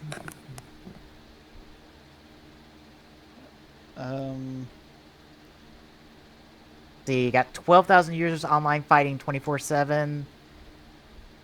This is like huge increases number. Jesus. Yeah. They got it went from like 2,500 to 12,000. Yeah. They've hit the 300,000 registered player mark. In April. And it's attracted around 700,000 more users, or 175,000 new users per month on average. So over half of what it had in April per month since then. The best described as Minecraft beats World of Tanks. We made available on Steam like last month. It was made available on Steam July 8th, and you can find out more on their early access page on Steam. So yeah, wow, that was so much help from early access right there. That is huge. And I did intentionally drop what I said earlier. This will be what we will be doing next week on Rampant Gaming. Ooh, I've popped on the Steam Early Access page and I'm looking at it. Somebody made a Metal Sonic vehicle.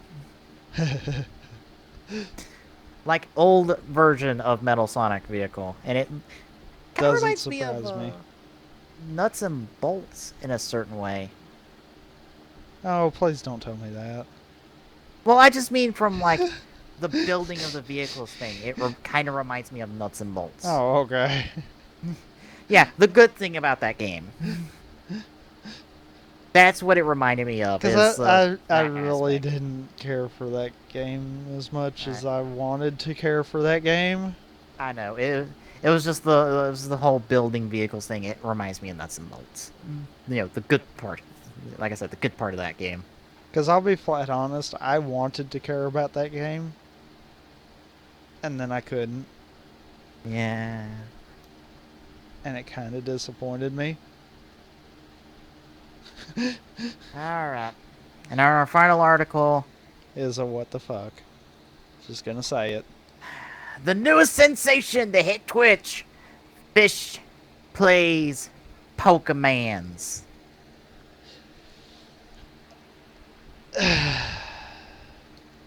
Now, to be fair, the stream is down right now to make some improvements.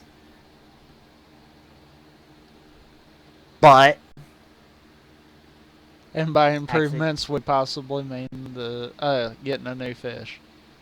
Because I swear that fish kept towards the top of the bowl and was not wanting to move when I was watching it the first time.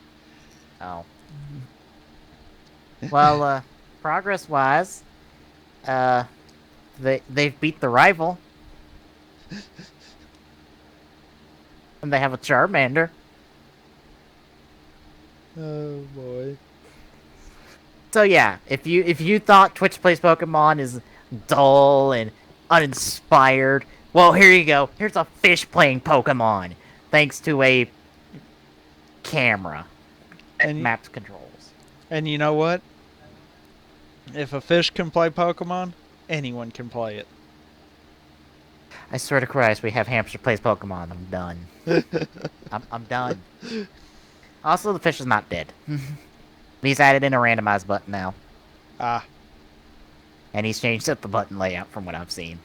Oh, Lord. I'm assuming that's what the bottom middle block was. Is a randomized button? No, the randomize button is middle right now. Oh. I wonder if it changes where it's at too. Oh, randomize changes the button layout. Yeah, all the buttons, I mean. Yeah, it does. Ooh. But no, the fish is not dead. He's moving out quite energetically, mind you. Huh. So yes, you can watch Grace and the Fish attempt to beat the original Pokemon game. 130 hours and he's only beat the fucking rival. Well, he ain't breaking any records right now. Yeah, he is. He's beaten the record for the longest time in a Pokemon game. Oh god. I swear to God, if that's a thing, I'm gonna be surprised. Probably is a thing. So yes, fish playing Pokemon. Next thing you're telling me, we're gonna have a hamster play Pokemon. A dog. Please, not. I love the fact I made you go silent. I don't want a third something plays Pokemon stream on Twitch, please. All running at the same time. Now all of a sudden there's gonna be a crossover. Now it's gonna be Twitch plus fish plus dog plays Pokemon and some type of collaborative game, collaborative effort. Oh God. How the fuck that works, I don't know. But these people have already come up with this so far, so. I know.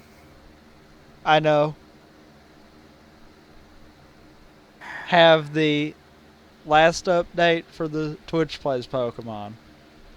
Have the fish plays Pokemon, and then the fill in the blank plays Pokemon because that one's still open yet. And have each button input alternate between the three.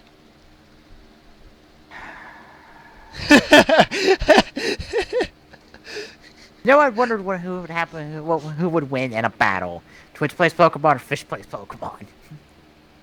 Oh God, don't give people more ideas. Seriously. Why not? Why not? Although that should happen. That would be the longest fucking battle in history. It would. Oh God. Yeah. Alright. But Twitch plays Pokemon would go down. Because that fish knows how to play Pokemon. That fish has far more patience than the internet. That's what's gonna happen. That's because the fish doesn't know he's playing Pokemon. That's exactly what it is. Cause see, here's how it would play out. Twitch would fucking give, because the fish would take 2 days to make a move, and Twitch would take an hour to make one. If that. Yeah. Unless someone gets it stuck to where they're hitting A-B repetitively. Yes. Or up, down repetitively. Yeah. That'd be the deal here. Twitch would tap and surrender because they would never have the battle end. That or the fish would die first. Therefore, Twitch wins by default. Yes, I could see that. Twitch wins by player death. And then somehow, some way, people are gonna work this into the fucking story of Twitch Plays Pokemon, because Twitch Plays Pokemon has a fucking story. Really? Do you not know about all the Helix Fossil, Dome Fossil shenanigans? Yeah, there's a story for Twitch Plays Pokemon, at least for the first one. I don't know if they've kept this shit up. Wow. But they explain everything. Like, there's religion tied to the fossils. And the Helix Fossil represents anarchy, while the Dome Fossil represents democracy. And democracy is a terrible thing, and it's a demon. Oh, so that spawned the whole democracy and anarchy. Okay. That makes sense. One of the evolutions is like an agent of the Dome Fossil, and tried to stray the chat away from from the true way to play Twitch plays Pokemon, which is anarchy. You're gonna wish I'm joking, but I'm not. Oh, I'm sure you're not, because there's people that literally will sit down and try to argue that. No, people have given this all a story, all of it. And what makes it worse is, when they did Gold, you have that battle against Red. You got yourself there, but yeah. Yeah. Yeah. Now, did I ever tell you that the guy modified Red's team to be the team from the original Twitch Plays Pokemon run? Oh God. Yeah. It was the original team. They won, mind you. But yeah. They won somehow. I don't know how, but they did. I don't know how Twitch Plays Pokemon does fucking anything, but they do it.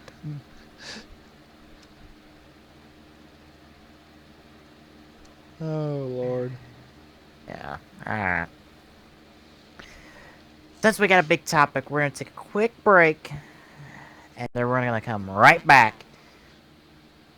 Because we're gonna be talking about Twitch some more. And please, people, please hear us out. See you on the other side.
Welcome back, folks, to the Gaming Saloon as we start big topic discussion that I might come to regret. I know people are getting in heated debates about this.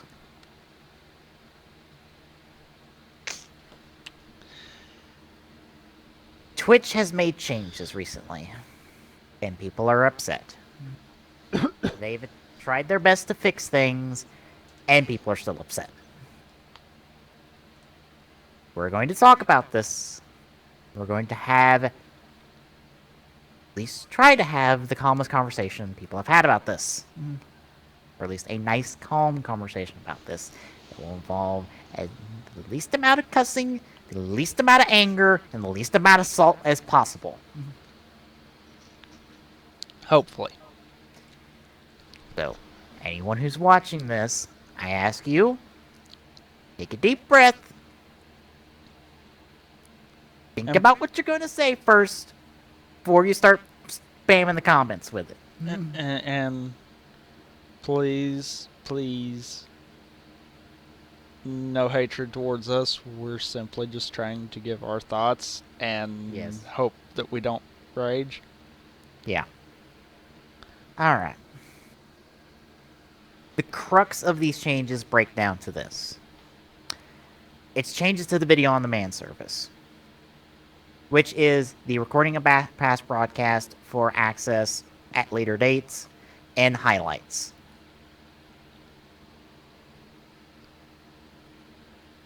It breaks down to this. According to their data, which you can see in the first article here, past broadcast really don't get that many views over time. Yeah, it's really within that first 4 to 5 days that they get the most hits. It's actually 14. Well, look though. Yeah. Really only the first 2 bars. Yeah. Because after that it dips way down. That's why I said 4 to 5. Oh yeah. On the other hand, highlights are really where it's at. A lot of people watch highlights. A lot of people watch those clips that people throw cut out for streams. And they've also saw that past broadcast take up 80% of their storage. And as they put it, that's multiple petabytes. Petabytes. Petabytes. I don't even... How large is that? I'm fixing to find out. That is a word I have never had to use till now. Yeah, seriously.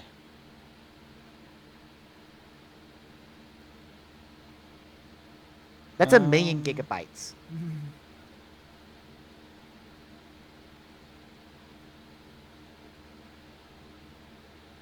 That's 1,024 terabytes. Which 1 terabyte is 1,024 gigabytes. And a gigabyte is 1,024 megabytes. So, yeah.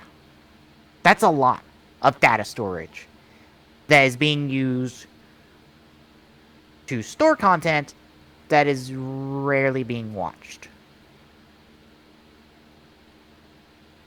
So, this is where, that is their thought process going into this. Past broadcast, not that much. Not getting views that much. Highlights, on the other hand, plenty of viewing. That's where their thought process goes into here. Bear in mind, there's a couple updates to the system, so don't freak out as I'm reading some of this. Just yet. Some of the updates they're bringing to the table. Better videos on demand quality of service for international viewers. Videos on demand for mobile and other platforms. Because that stuff's not viewable on mobile, internet, and other platforms. True. Secure storage for your past broadcasts. So, triple redundancy. Easier way to export highlights of any link to YouTube.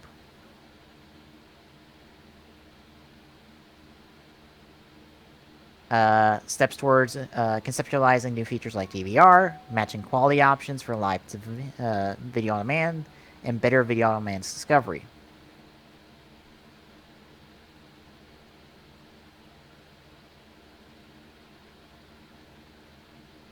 So, past broadcast will have a lifespan, which they're supposed to have a lifespan, but you don't really see it. Right. Past broadcast for regular broadcasters like us will have a 14-day lifespan. So 14 days from when it was made, it will go poof. Which that's not really a problem because, like us, like a lot of the other major Twitch streamers, are going to have YouTubes. Yeah. Which we list stars at the end of every episode, so... Yeah. That's where you find streams. And even if they're not uploaded, they're recorded. I've recorded every stream I've done on Twitch. Done since we've come to the new Twitch, I believe. If not, I've recorded them for a few months now. So, I've recorded them. And a lot of the highlights you see are there out there because they're already on YouTube, so they're highlighted, but I think we've kind of stopped doing that after a while. Yeah, when we went to where we were uploading them ourselves is when we quit highlighting them. Which is when we got rid of all the parts, which I'm wanting to say was like the beginning of the year. Yeah. Now, Turbo subscribers, you've got a 60-day limit on your past broadcast, and that's the same with partners. Highlights, on the other hand, they're saved indefinitely, because that's where the views are. Now, this is how the system is going to be from here on out. Now, for existing broadcasts, for instance, all of our archive content. 3 weeks from today, which was like Wednesday, I want to say. They're gone. So what you need to do, start highlighting. Which is what I've seen a lot of people do, and I think they broke the YouTube exporter like Thursday. They did, and then they fixed it yesterday. Yeah. They broke it Wednesday, actually. They also show off the video manager.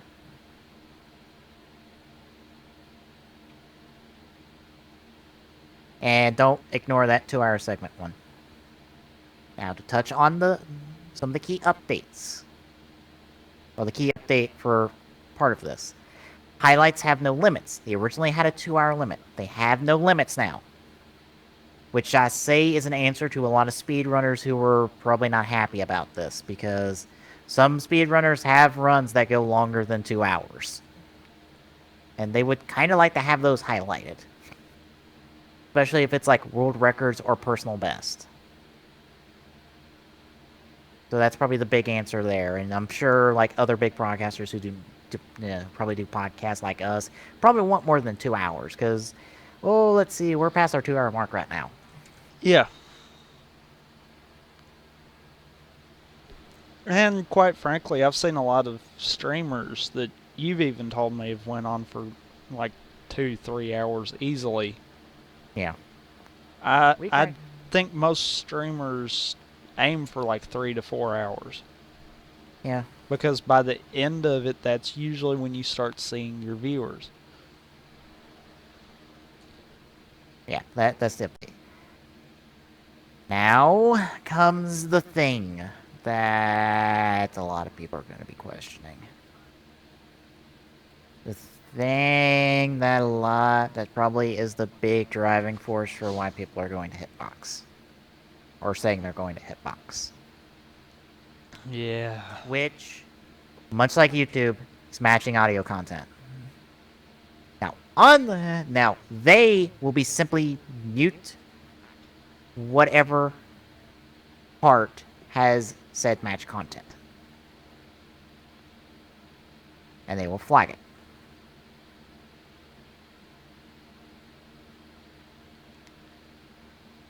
Now, correct me if I'm wrong before we go all the way into it.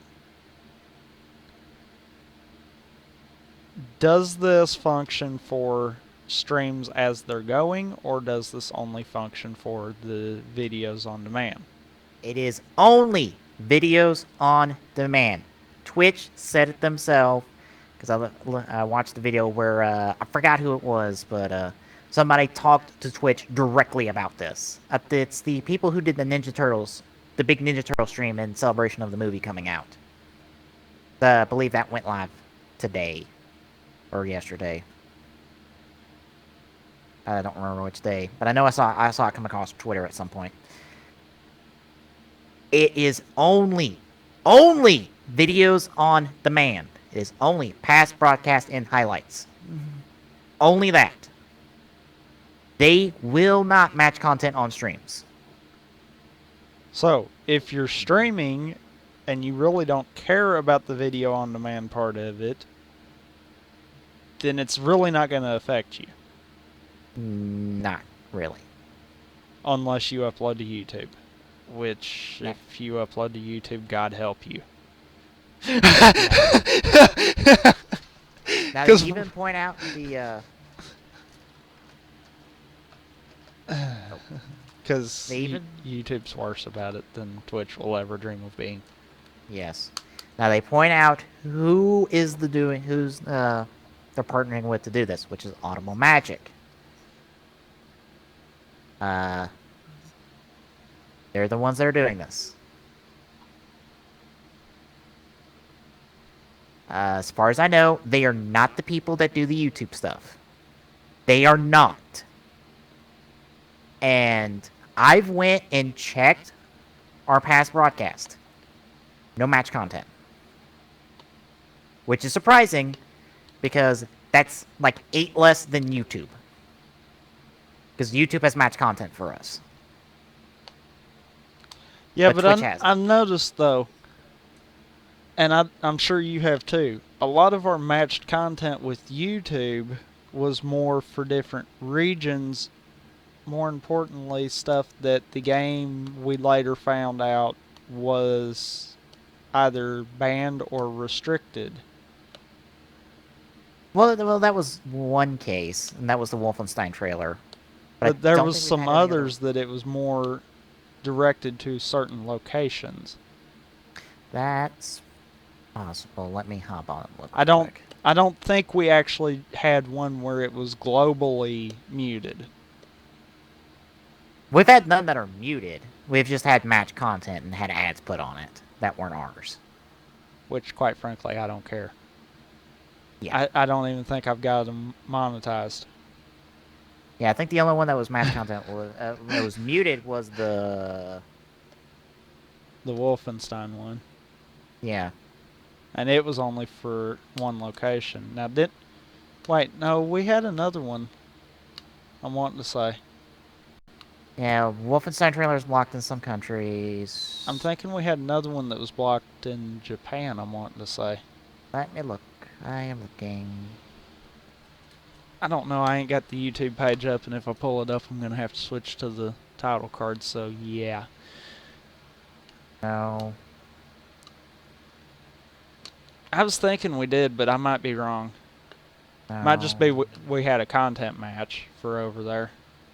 We got a double content match on one, which I find hilarious. Oh, For two God. different things. And I bet you it was not one of the E3 ones. It was our 2/21/2014 video.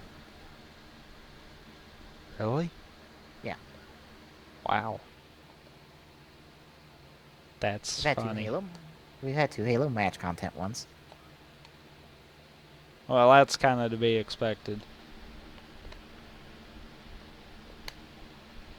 And we had a E3 one. Or E3 to E3 one.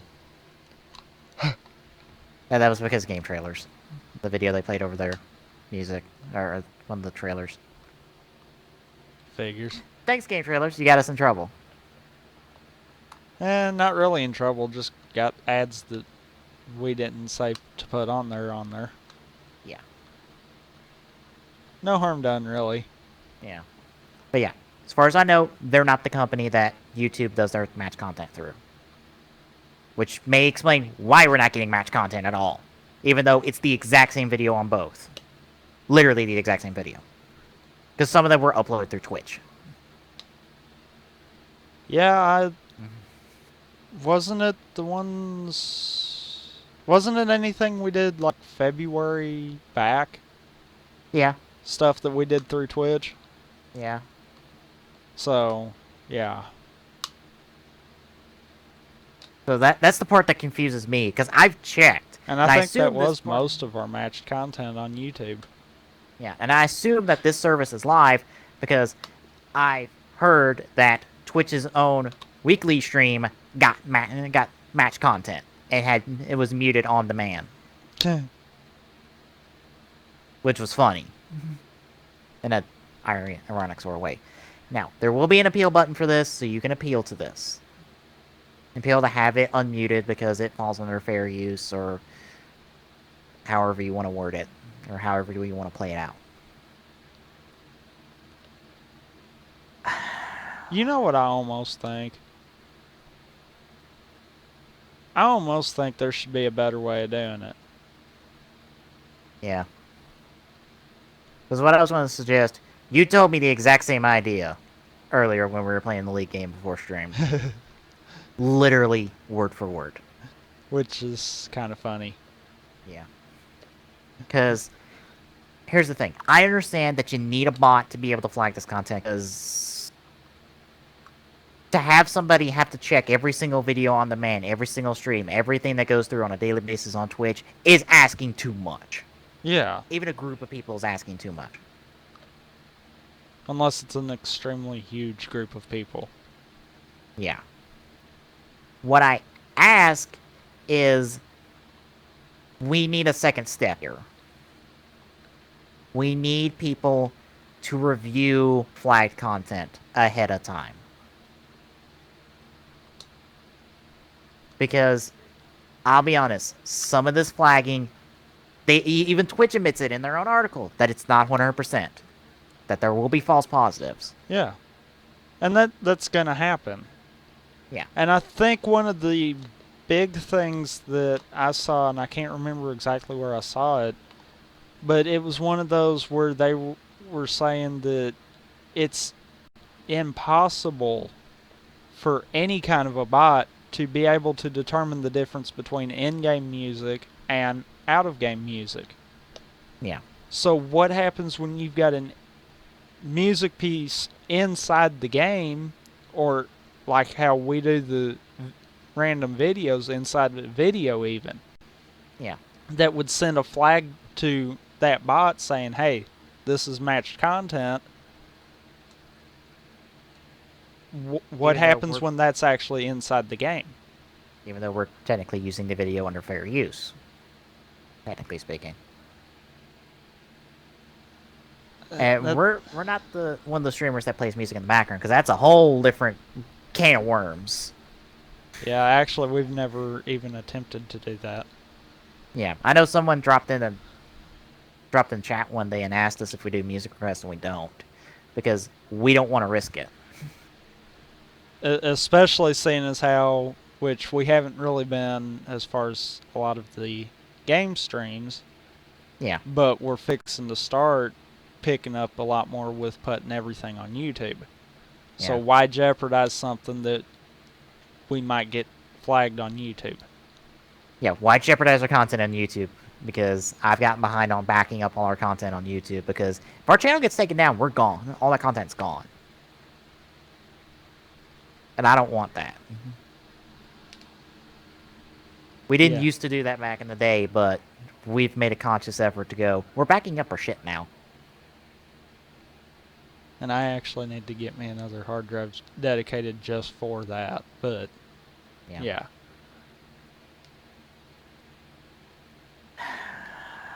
Okay. I just want to point something out here. When I watched the video where a guy was talking about how he was talking to Twitch, and this is the same guy who did the TMNT stream. When he was talking to Twitch, Twitch's exact words about this situation are, "This is the game we have to play." Title drop, mind you. But that was their exact words. They have, this was the game they have to play. They have to do this. They have no choice. They have to take copyrighted content seriously. Because they run the risk of being sued.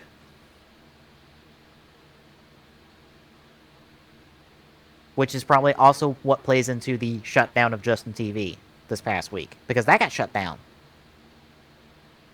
Like, JTV's done.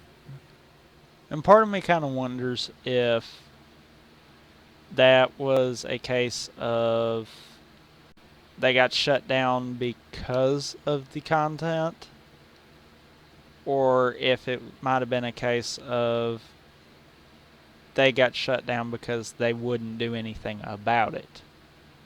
Right, and bear in mind, JTV and Twitch are two different companies, but Twitch came from JTV. I think they actually still have some kind of a tie. I know they still have some tie because Twitch was born out of JTV.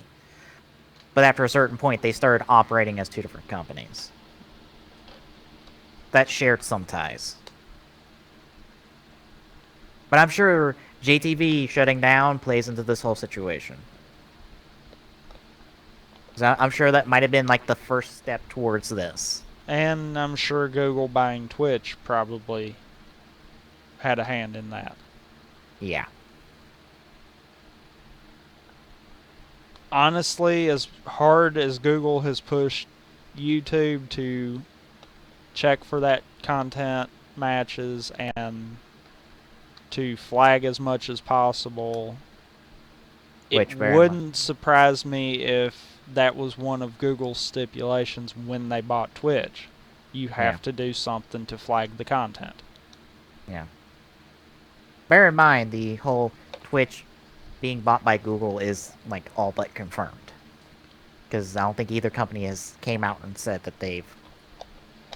Neither company has, but I kind of wonder if maybe that's a case of they figure, well, everyone knows it now. Why should we have to confirm it? As long as we don't go on Twitch and put Twitch is now owned by Google all over the site, then that's kind of fine. Yeah. As long as they're still functioning as two separate entities, then okay. Yeah. And even Twitch's own CEO has come out and said that this whole process did not go good. And that they pretty much screwed up. They kind of just rolled this out of nowhere and went on their merry way. Kind of classic Twitch, mind you. Because that's how Twitch operates, is they roll stuff out really without letting people know ahead of time. Yeah. That is classic Twitch. And they don't realize it, but every time they do that, that's when they lose a few more people. Yeah. Because I sometimes feel like that is what happens. Twitch rolls out an update, and we really don't know about it in advance. Look at the layout updates. Yeah.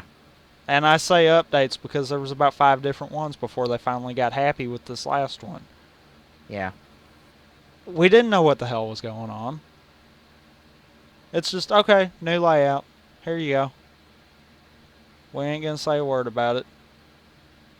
Yeah. Oh, we're going to change something. Here you go. Yep, still not going to tell you what we're doing. It's like, what the heck? Yeah. Look, I know people are upset, and they're angry, and they're frustrated. I understand this. And it may sound like I'm cutting Twitch some slack. Which I kind of am. Because they're trying. They're trying to do things better.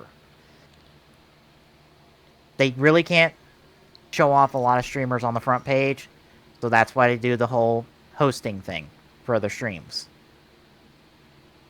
It's what they do. It's what they're trying to do to make up for that. Because they used to, the front page, especially on JTV, used to feature smaller streamers. But now it's a lot of the big guys that take center stage there. Because they have to. That's who's paying their bill. Yeah. But they can do the hosting service to try to go, hey, can the big companies try to, can the big streams kind of help us out here? Because we got our hands tied a little bit. And I'm sure that's exactly what it is. Yeah. And I'd venture to say that's probably one of the things that Twitch as a whole asked all of their partners. Mm-hmm. To be like, hey, pick someone and at least host them. Yeah. That way when we show you off, then even if you're not streaming, we've got someone else up there. Yeah. This whole situation kind of breaks down to kind of what we were talking about 2 weeks ago with copyright. U.S. copyright laws suck. They are not really up to standards for 21st century media viewing at all. No. They're not. Copyright needs an overhaul hard. Because, as I said last week, we on the internet live in a gray zone. And stuff like this, it's a hard reminder of that. Like a really hard reminder of that.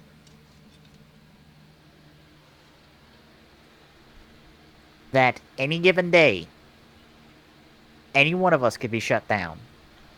Even though none of us here are trying to break the law. None of us here are trying to rob content creators of money. We're not. As a matter of fact, stuff like what we do is actually trying to help them. Yeah, we're trying to spotlight stuff. We're trying to give some love back. Because we get love from we're trying to give some love back to those games that we love and the companies we love. No, we're not trying to. But we're doing what we can.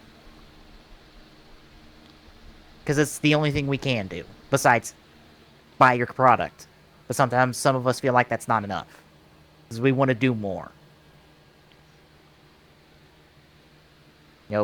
Some of us out there want to make mods for games that we love.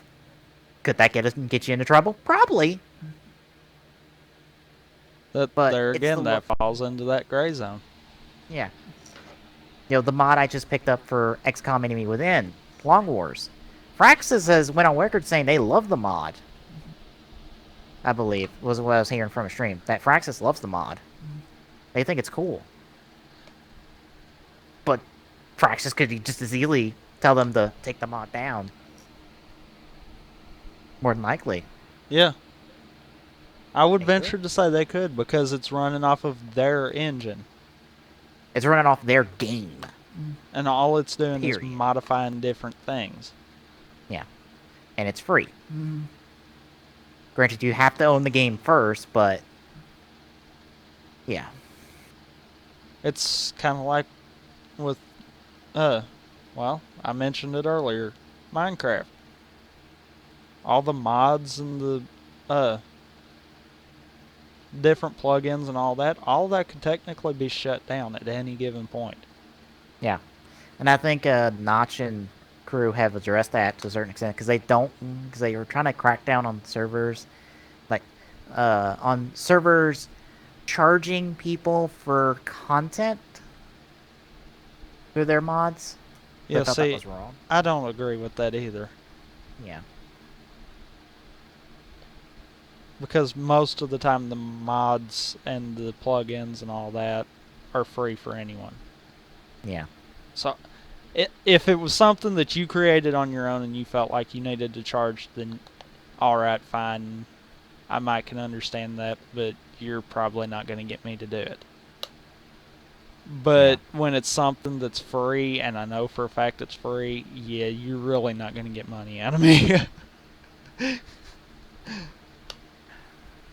It's...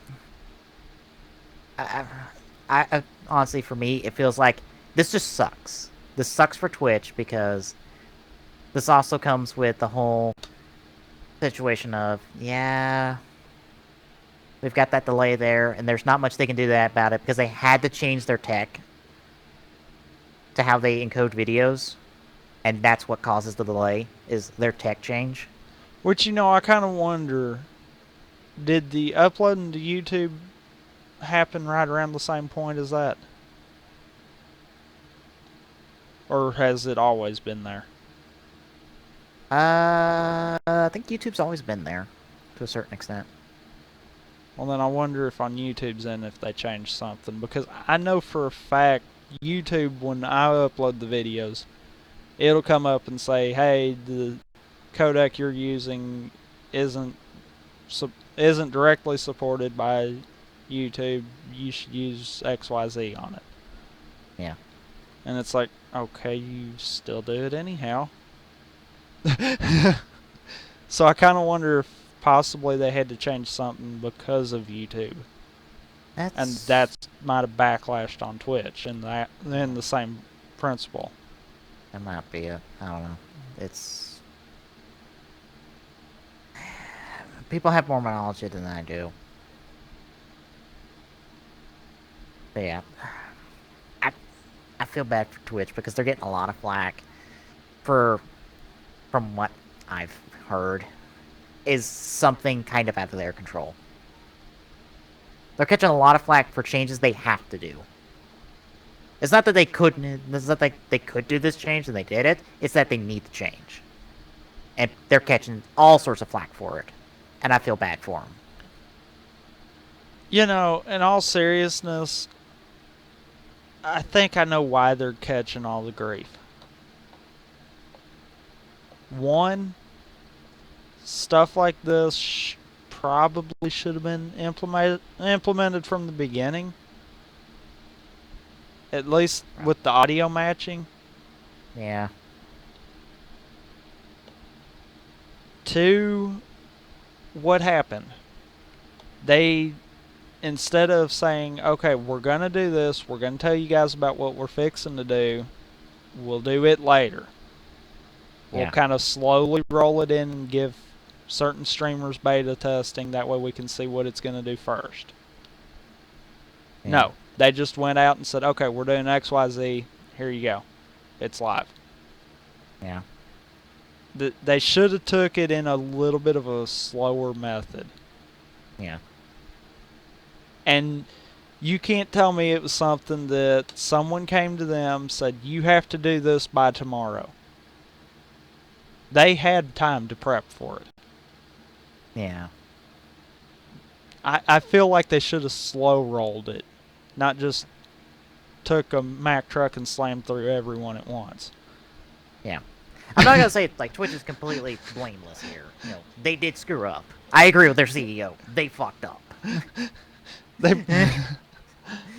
They probably shouldn't have went right off the bat with it. I don't necessarily think that their problem is what they did. It was how they did it. Yeah. We're not going to... Twitch. It wasn't a, we'll warn you all that we're fixing to do this and that it's going to happen in phases, but... Yeah. We're just going to go head first and say, here you go, do it. Oh, God, don't hit us. Yeah. As I said before, being around JTV and going into Twitch, I've been around that long. I know they have a bad habit of kind of dropping updates without really any type of idea outside of people who know how to contact Twitch directly. There's no real big public announcement. They kind of just drop it. They have that. It's a bad habit of theirs. Trust me, I know. I've seen it plenty of times. They've did it with all the visual updates. Hell, they got the same kind of flack way back in the day when they did the big layout change for JTV. Way back in the day.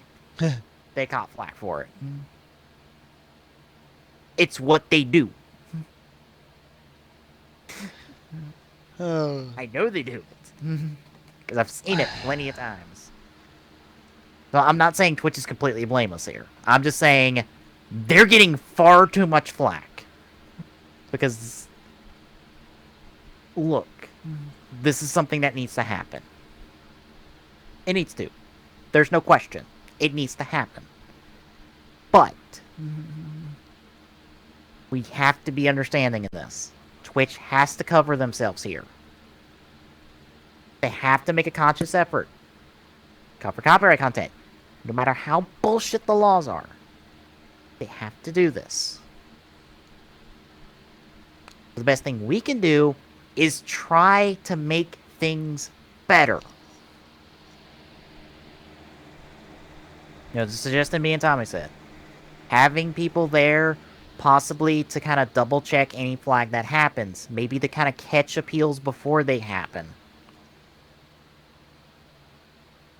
Which would be a nice thing. Yeah.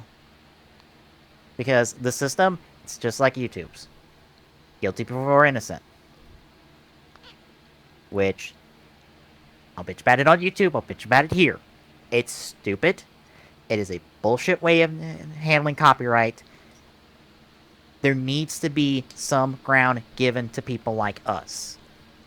In all seriousness, I think there should be a bigger phased method for it. Yeah. Like I could see, okay, say I played a song right now. Mm-hmm. It got flagged. Okay, if it gets flagged, instead of directly muting it, it should send an email to whoever the initial copyright holder is, an email to who allegedly broke it, Yeah. and involve someone with Twitch. That way the three of them could work it out, and if it legitimately was a copyright, then they could mute it. Yeah. There needs to be an extra step here before mute. But I think that would be the best solution. Have the one that broke it, someone at Twitch, and someone that holds the copyright. Yeah. And just have all three of them in an email where they can chat it out and say, okay, this happened. What can we do to fix it? Will muting it fix it? Is it under fair use? What do we do? Yeah. The problem is the handling of copyright laws is far, far, far too passive. Especially from copyright holder companies. I could... You know what? I could see another alternate. Say go ahead and mute it even.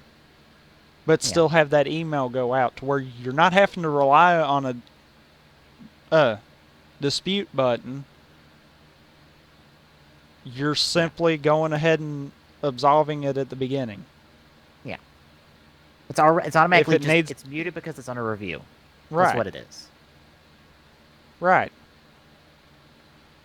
And then if it needs to remain it, then it remains it. If not, not. Yeah. There needs to be something else I noticed with their muting that's going to piss a lot of people off, and I can guarantee it. It mutes it in 30-minute sections. So, it doesn't. Essentially, if I did something right now that broke the copyright, it would break it within the 30-minute section. So anything we've been talking about the last 10 minutes would be muted automatically. Okay. Even though nothing would have been broke up till now. I didn't know about that part. Yeah. That's bad. Yeah. If you're gonna mute the content, at least mute the actual content. At least YouTube is courteous enough to do that. It's courteous enough to go, yes, this is the content that needs to be taken care of. I mean, I understand this is going to be a new system. It will take them a little bit before they get it to where they want it. I got that. Yeah. But the first step definitely is going to be cut that down. Yeah. Cut it down to, shoot, even 10 minutes. Yeah. Try to be a little bit more precise. Look, the last thing the copyright system need is a big old sword just swinging wildly. You need precision with this. Don't be YouTube. YouTube has a bad system. Right now they're being worse than YouTube, though. That's the problem. Yeah, because at least YouTube is like, oh, we know exactly when it is. And we'll alert you.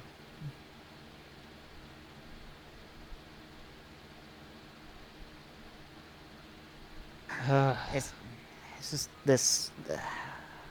It's one of those. It's like, yeah, not good. Yeah, I did not know about the 30-minute thing. That Yeah, it was in the second article you put up that I'd spotted that. Must have missed it then. Yeah, if third-party audio is detected anywhere in the 30-minute scan block, the entire 30 minutes will be muted.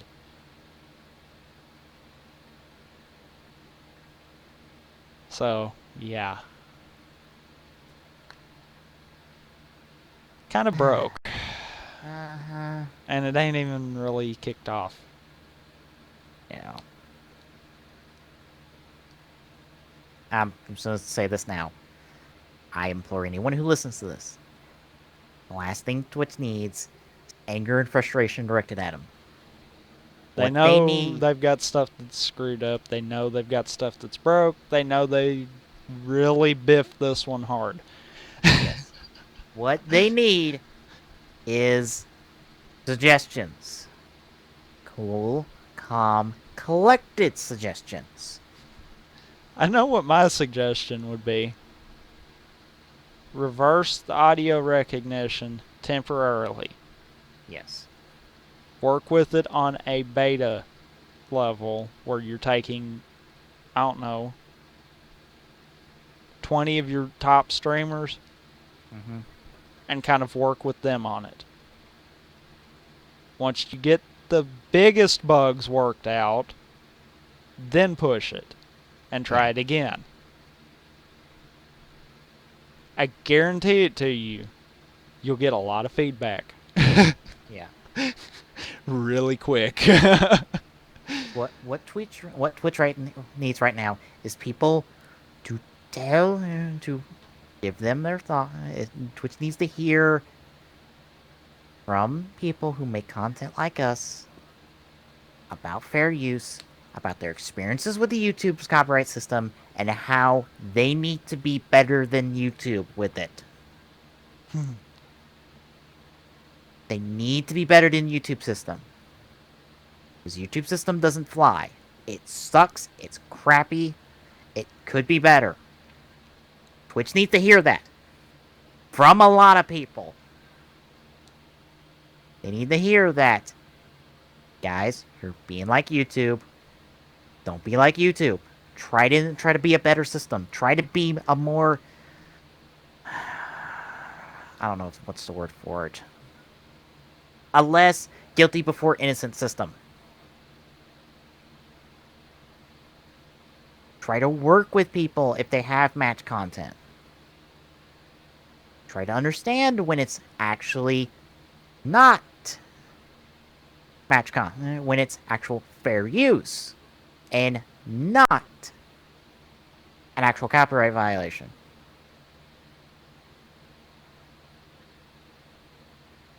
What I'm trying to get out there. I know this is a bit on the whole rage and very unhelpful criticism. Yeah. But the first comment really kind of does sum up the whole audio recognition thing that they're biffing it on. Twitch has just been Google-fied. Yeah. Gotta kind of agree with that. Because, honestly speaking, and this is with us actually having matched content with YouTube, right now I feel like YouTube's system would be better than what they've got. And they're a guilty before innocent system. But at least they only mute what the content is in. Yeah. I guarantee to you, all of our videos, they're literally muted only where we've got the content match. If that. That Wolfenstein one, I bet you it's only muted during that part. Yeah. And nowhere else. So, I would be fine with that even. Because at least it wouldn't kill a whole section of it. You look, we've been going for 17 minutes in this 30-minute block now. Yeah. If something happened right now, every bit of that would be cut, and more than likely one of us would have been mid-sentence when it muted it. Yeah. So, I mean, it's like, that's not good. No, it's not. That's being counterproductive.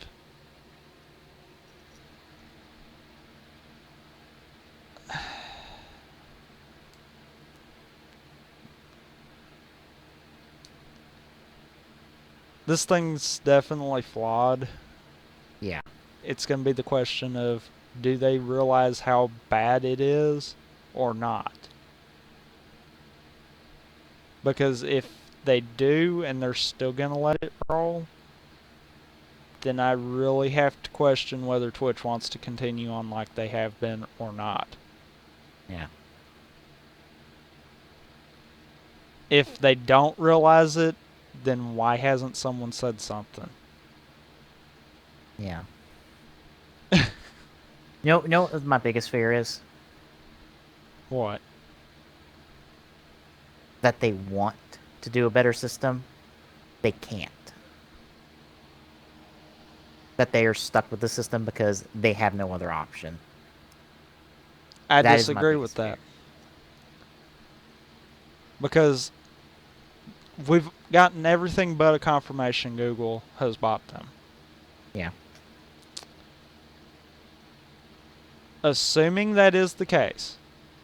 I mean, yes, neither company has flat out said it, but there's been so much proof going around that they have, so we have to kind of assume that.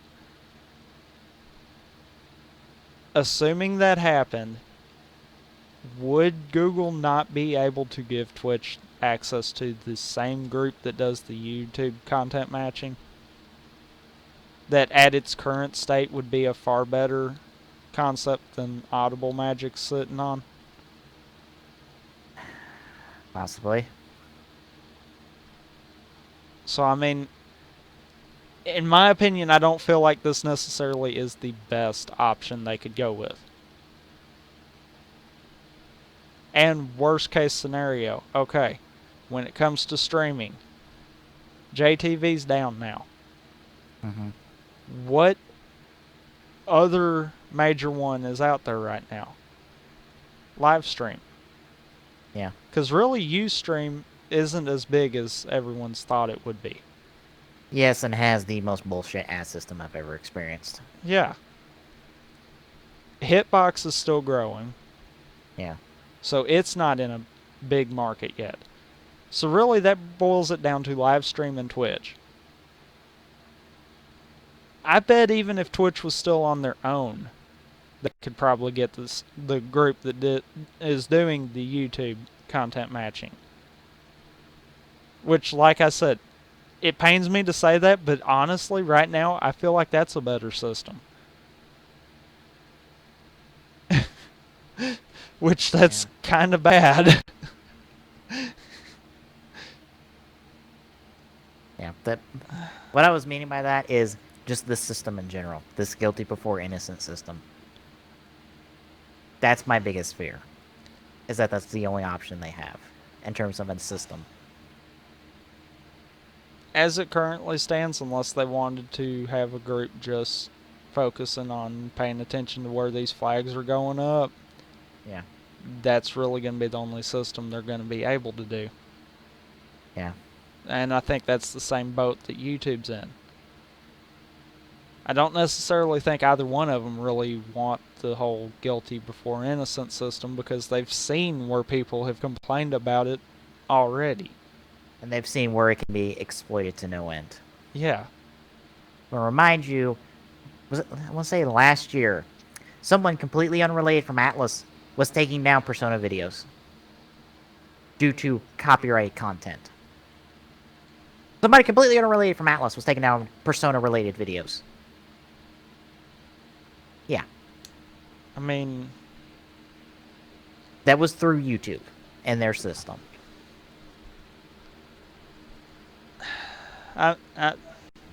yeah. I've heard of reviewers have their videos taken down of games because through the companies for those games. It happened. And it's succeeded.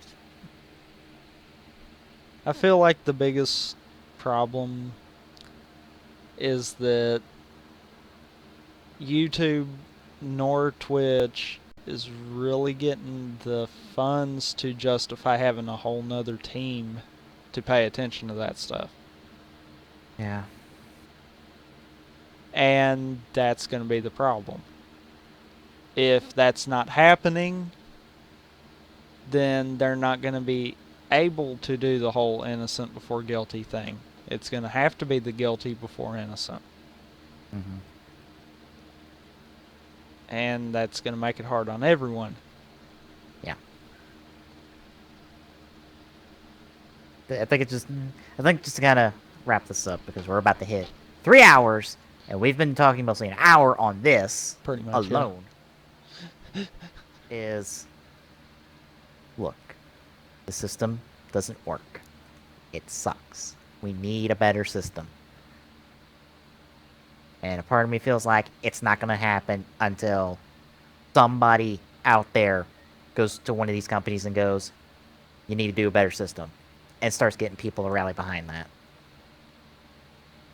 Because right now I feel like the whole issue of copyright is we don't talk about it. Because I feel like some people talk about it, but not enough. This needs to be a thing people talk about. This needs to be a thing people take seriously. This is a thing that almost every single streamer needs to know before they start doing this.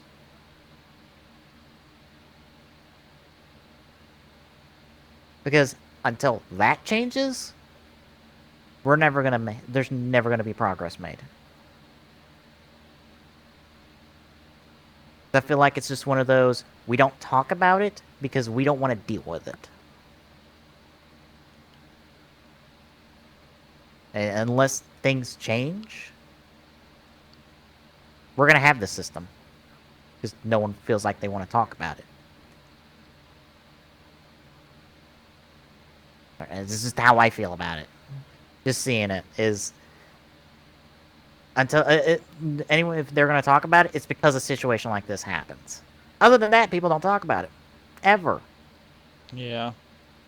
And that something like this needs to happen for people to actually talk about it. And I feel like we're not going to get anywhere until people talk about it around the damn clock. Mm-hmm. Because we only care, because we seem to only care when it actually affects us. Unless it does, if it don't, then we don't care. And that's just not just to us, that's to everyone. Because I've noticed it. This topic doesn't get talked about until this shit happens. Then all of a sudden everyone wants to talk about it.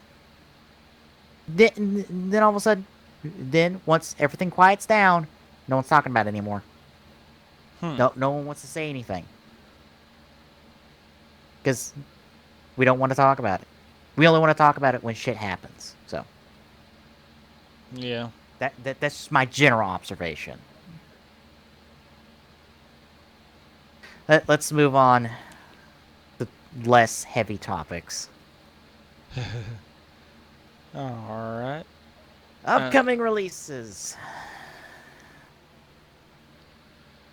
August 12th will be our first date. Which... Pokemon! August 12th on the PlayStation 4. We're gonna know what that thing is quick. Well, crap. Problems. Release calendar not wanting to work.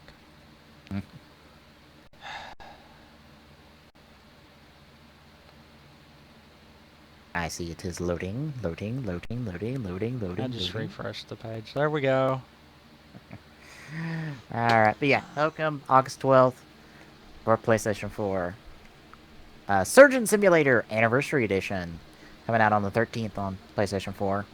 So, yay. So you get to rip hearts out on the PS4. Mm-hmm. Also, next up on the 14th, King's Bounty Dark Side on the PC. No idea what that is. There ain't no telling. Yeah. Okay. That was odd. What? Tried to go to the next page and it went back a page, so I had to go forward 2 pages. And now I'm on the right page. Weird. Yeah. Alright, coming out on the 18th, we have Detective Grimoire. On the PC. Dark Souls, not, let's say that. Diablo 3, Reaper of Souls, Ultimate Evil Edition coming out on 360, and I believe PS4 as well. Coming out on PlayStation 3 as well. So I keep seeing commercial for it, and I assume that's the edition they're talking about. Yes, Dark Souls 3. Yes. Like we need another one of them. Out of nowhere, Dark Souls 3. Dark Souls 3, 19th. Like, confirmed right now. Alright. Oh, God. August 19th for the PlayStation 3, Plants vs. Zombies Garden Warfare. And finally, on the 21st, Spooklands on Android and iOS. And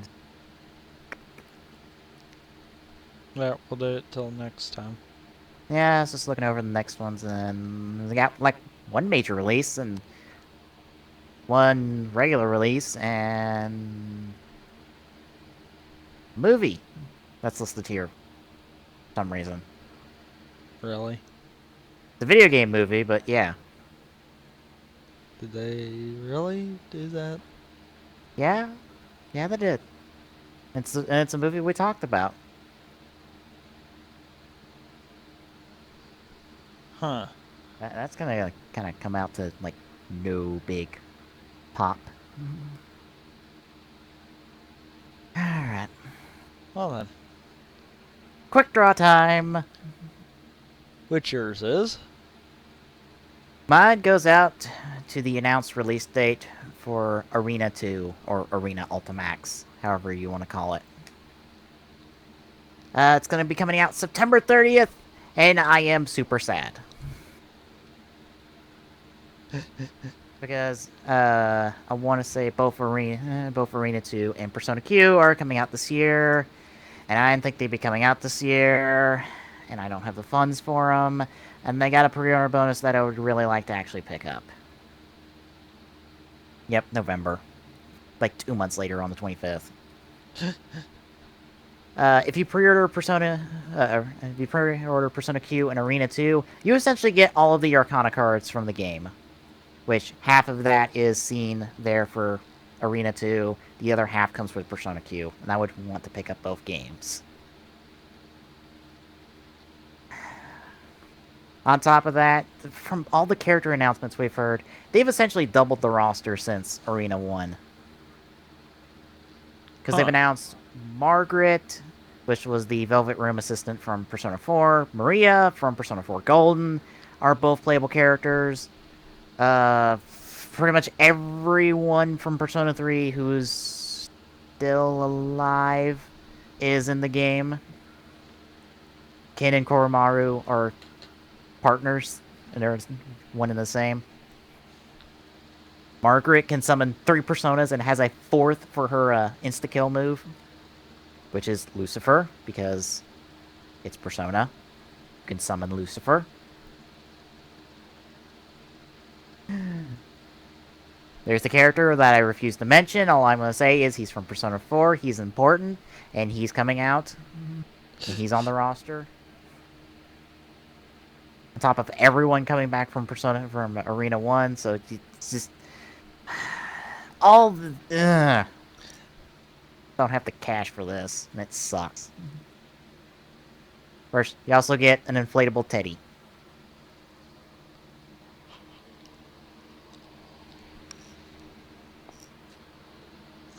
Which, who wouldn't want an inflatable teddy? I mean, seriously, it's Teddy.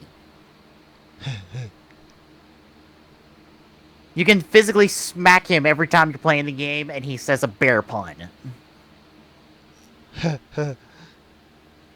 And trust me, that bag's gonna get some work. Alright, but yeah. My woes as a Persona fan. But my excitement for the games, so yeah. Tommy, your quick draw. Alright. Mine is going out to the new champion on League of Legends that is in the PBE right now. Gnar. Which, I've got to say, playing him, I like him. He's the most adorable champion ever. He is the one champion that can be adorable and scary at the same time. Yeah. Literally. Like, see, right there. Case in point. But yes, he has a transformation which turns him into Mega Gnar. And this essentially changes his whole movesets. And all of his taunts and dances too. He has a brand new set of those too. As well as his map icon. Mm-hmm. Which they actually finished with the new patch for the PBE. And bear in mind the PBE gets patched just about daily, so yeah.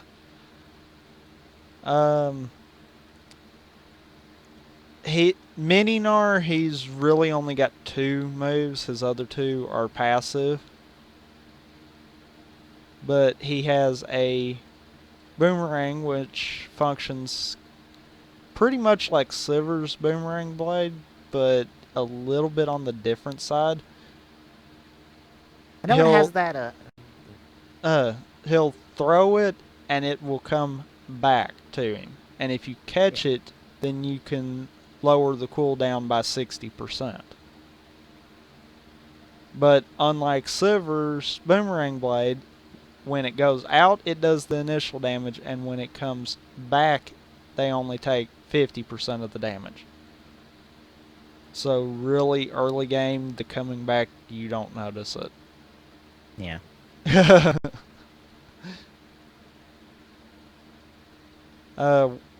There is a cool thing though with it, as you can see in that image that my mouse is on right now. There is a dotted line that kind of tells you where it's coming back to. So you kind of can figure out where you've got to be in range for it.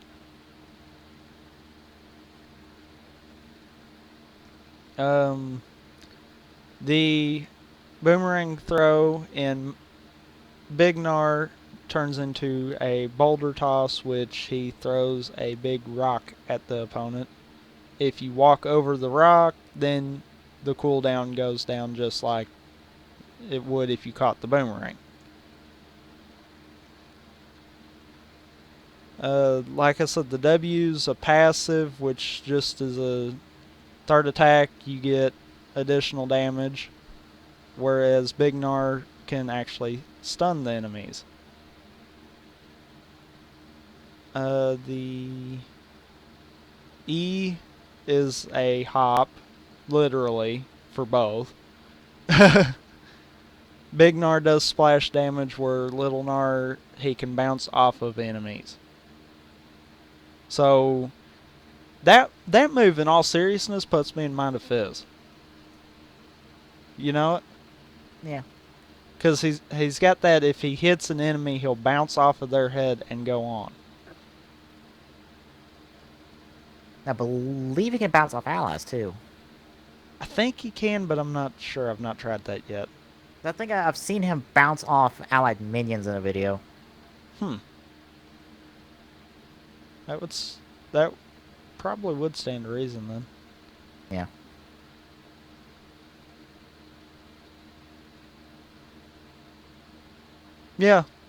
Yeah. Because it doesn't say enemy. He can bounce off of any unit. It's just it'll do damage if it's an enemy unit. Yeah. So needless to say, that can function like Alpha Strike. It can screw you over or help you out.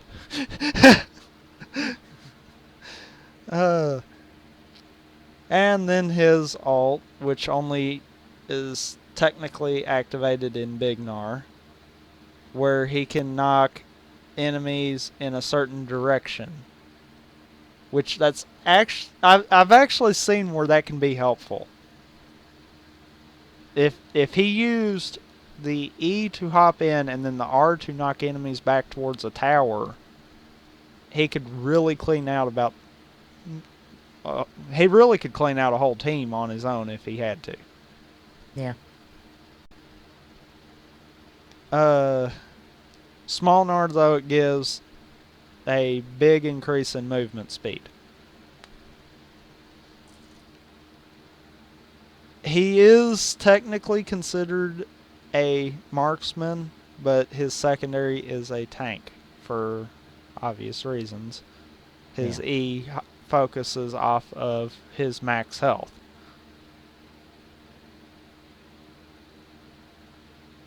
Honestly, in all seriousness, I'm working on getting the IP to get him day one. Because I've played him in the PvE and I like him. And quite frankly, I kind of like the skin they've got for him already. Which is weird coming off of the past few champs that they've not really had good opening skins. Yeah. Yeah, so it has a good opening skin. Yeah. But you look, like, I don't really care for the Jinx one. Yeah. I kind of like it because it plays into the relationship between her and V and Caitlyn, but I'd rather have I think on the League Wiki, they have a big old list of fan-created skins. Whether and it's just like artwork. One of them is a cop Jinx. Which, that needs to happen. Yeah, that. Just a Jinx dressed up like a cop. Because that Or would impersonating a normally cop, happen yeah. with Jinx's character. Yeah, she would impersonate a cop. Wholeheartedly. But yeah, V didn't have a good opening skin because I don't like Neon Strike. I prefer her officer skin. That seems to be a common trend I've noticed. Yeah. It's like a lot of them, their opening skins aren't really the greatest.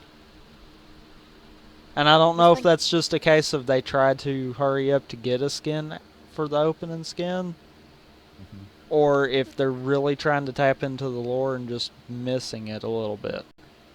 Yeah. Which, they are working on something lore-wise that they've kind of indirectly hinted at. Which I assume is this big Ascension event that they're planning. Because there's hints to Ascension as a word and a bunch of different stuff like Brahms lore, one of the recent gold items. And if you look up future content on League Wiki, you can kind of see where this is all going. Because it's kind of been in play for a while. Because this was kind of supposed to really start right around when Sivir got her visual update, because she was supposed to be a part of it.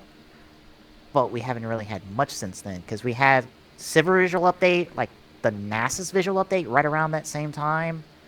It was all supposed to kind of lead up to the big event. But things have been kind of put on hold. Of course, Nasus also got a new voiceover, because his original voice actor died, so kind of had to replace him in order to do any new skins. True. Which sucks to hear, but that Nasus' original voice actor passed away. But speaking of the skin that I was talking about for Gnar, the Dino Gnar skin, I like that skin. Yeah. For both Big Gnar and Little Gnar. Yeah. That's just... I like it. And his taunts are funny as hell. That's all there is to it. Yeah, especially his champion-specific ones. His champion-specific ones are fantastic. Like, if you wanted to know how adorable Gnar can be, listen to his champion-specific taunts. That truly makes him, like, the most adorable character in League, next to the Poros. And he beats out the Poros for me, because he can actually kick some ass. Oh, cool. They did update it. This is actually what I was telling you about before we started the show. As Gnar fills his, I guess you could call it a rage bar. It used to be the Fury meter, but now it's the Rage meter. That's what I was thinking. You will notice some different glowing effects to him before he actually transforms. And honestly, I kind of feel like that fits better. Because when I first played him when he was first in the PBE. And it obviously at that point he wasn't finished. But it was one of those you could really see that there was some things that needed to be updated with him. Yeah. And that was one of them I kind of was feeling needed to be looked at. Some kind of a visual cue to be... That way, even if the enemy was coming at him, they could see, oh, crap, he's glowing. I might not want to engage right now. Yeah. Yeah, I know originally they had the red blood-like overlay thing that you see in like first-person shooters a lot. Yeah.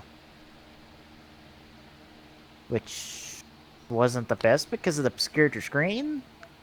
So that could screw you over. Yeah. Big time.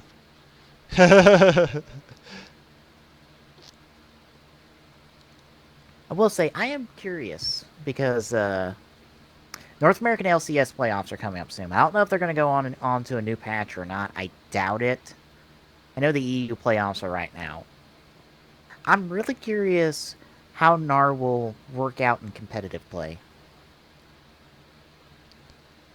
That's going to be something that I'm going to call a couple of different ideas. I don't think he'll replace a bot. I really don't think he'll replace a bot ADC. Because while he could be played that way, he strikes me as he'd be better off being a tank. Yeah. And I say that because as far as Mega Gnar goes, when he transforms, he becomes super tanky to begin with. Yeah. So by building him tank, when you're in Mini Gnar, all you'd really be doing would be building up that rage meter. You really wouldn't be trying to engage in Mini Gnar. It wouldn't be until Mega Gnar comes that you lay into him. With that being said, I feel he would probably do fine solo top. He might do mid, and he might do jung. Yeah. But I don't think he's going to be a bot champion. Yeah. I know 3 of the last 4 champions, Braum, Yasuo, and Jinx, have gotten usage in the LCS. At least North American-wise. Vel'Koz not so much, but Braum, he's been kind of this consistent support champion that's been picked. Yasuo and Jinx have always been a good pick to kind of fall back on for if you need like an AD carry more often than not. Yeah, I could see Yasuo pulling that one off. Yeah. I will say Lucian's been a bit on the consistent side of at least being picked or banned. Well, he kind of does hurt now. Well, because I've seen plenty of Lucian bans. I mean... And that's just recent new ones there. Yeah, that's the like the last 4 and 5 champions. Like Braum's been a big like support pick. Very often. I'd say Jinx has probably been a pretty big ADC pick. Not as big as you think, but she has been picked often. Picked a couple different times. Kind of picking pulling up stats from the LCS right now.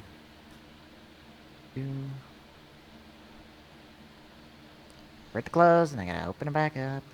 Of course, you know, me calling them lanes, that's saying Gnar even actually does get utilized heavy in stuff like the LCSs. Yeah. Well, no, I was wrong. Like, Lucian's, like, top out of, like, the recent champions. Yeah, your 5 most picked champions in the LCS, in the North American LCS, mind you. Thresh, Shyvana, Lucian, Caitlyn, Leona. I could see Caitlyn, that's for darn sure.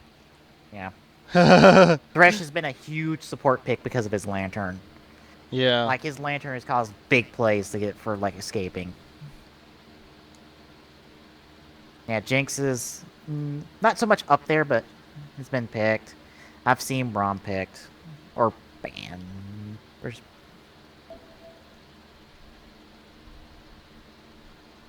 Braum at? I know he's See, been I picked think 'cause that's I've seen him in games. I think that's the thing with Jinx and Braum. Everyone knows how powerful they actually can be, but there's also that turnaround. If they get nuked early enough, they're useless. Okay, And I think that's kind of where champions like Caitlyn and Lucian are kind of coming into the play, because even if they get nerfed early game, they can still come back late game and pull it out. Yeah. Which, that could be something else that might work into Gnar's favor. Like I said, his E focuses off of health. So if you're building him tanky with that AD on him, he could be a threat. Even late game. Okay, those stats I just looked up did not list Braum, but I know Braum's been played. Huh. So that seems odd. Because I know he's been played. I've seen games where he's played in the NALCS. But yeah. I'm just curious about that. I'm just curious because North American playoffs are upcoming. I don't know if they're going to use the same patch as they were for the round robin stuff. Oh. I'm new to this whole league competitive play. I thought they always ran with whatever the new patch was. I thought they just had like champion bans. Yeah, they do have champion bans. I forgot the 4 champion bans that were banned. Because I could I could completely see them saying new champs are banned for this season, kind of deal. Yeah. That way, like with Gnar, more than likely next patch he's going to be in it. Because what I saw in the PBE today, he looks like he's complete. Like right now, the only thing I can see holding him from coming to the main version for League is just they've not got all the assets in there, and they're still finishing up tweaking. Yeah. It's not really anything major like it was when we first saw him. Yeah.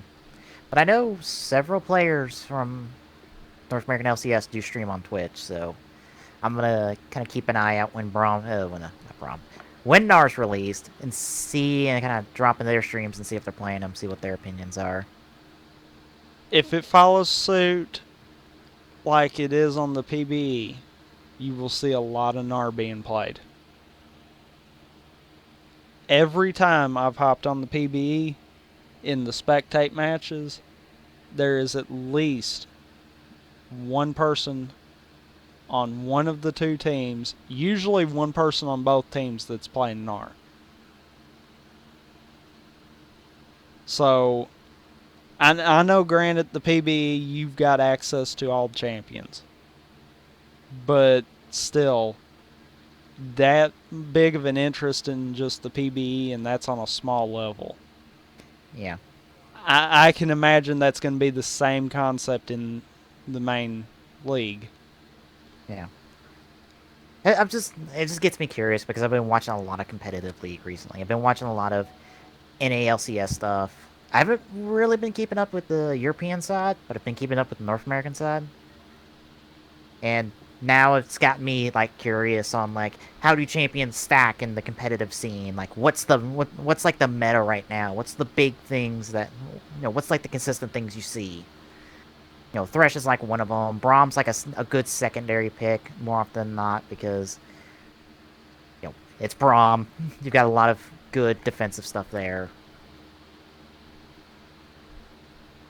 And all these different champions, you kind of see a lot. And you also see a lot of different champions get banned a lot.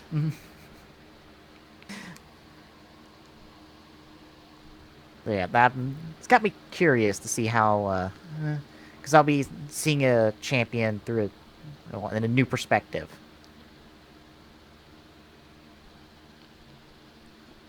I know from my end, I definitely can see Gnar in the competitive scene. My big question is going to be, are they going to allow it right now? It depends. If someone learns Gnar, there's going to be a lot of eyes on it. Well, it really, with Gnar, it's not a lot of a learning game. Anyone that can play ADC essentially can play him. Yeah. Because if you can hit them hard and hit them quick, then you're pretty good. The only thing you've got to factor in is the health part of it. Yeah. It's just that certain players play certain spots in competitive play. There's only one person that always plays top for the team, one person always plays mid for the team, so... I'm kind of curious how those people up top are going to be reacting to Gnar. Because Gnar, from what I've read, that's what Riot made him to be. They made him to be that top laner. So I wonder what they're going to say. And it really shows. Yeah. I've got to say that. That knowing now that they made him a top laner, that kind of stands to reason. But see... that's something too. I think with the way that Mega Gnar is, he could possibly even go jungle. That'd be interesting.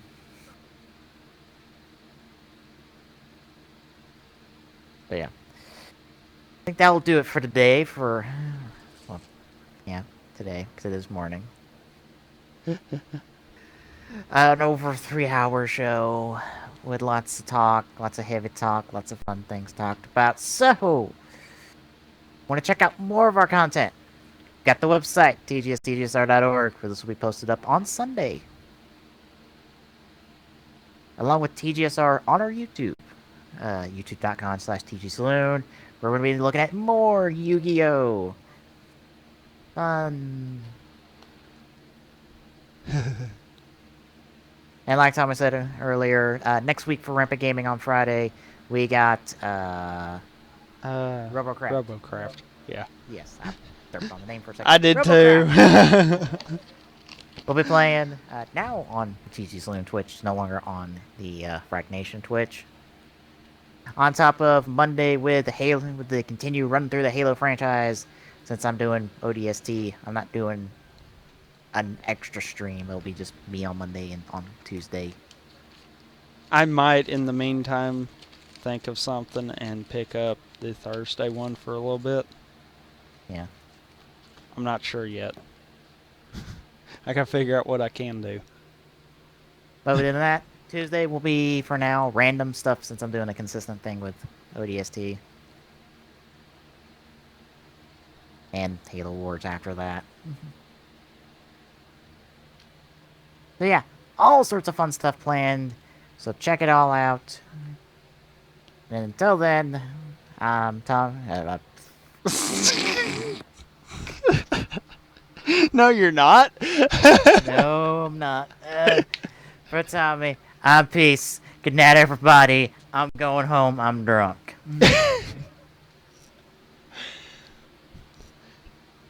As always, you can find the Gaming Saloon on our site at tgstgsr.org. Don't forget to follow us on our social medias, on Twitter by following at TGSaloon, on Facebook at facebook.com/thegaming-saloon, and on YouTube at youtube.com/TGSaloon.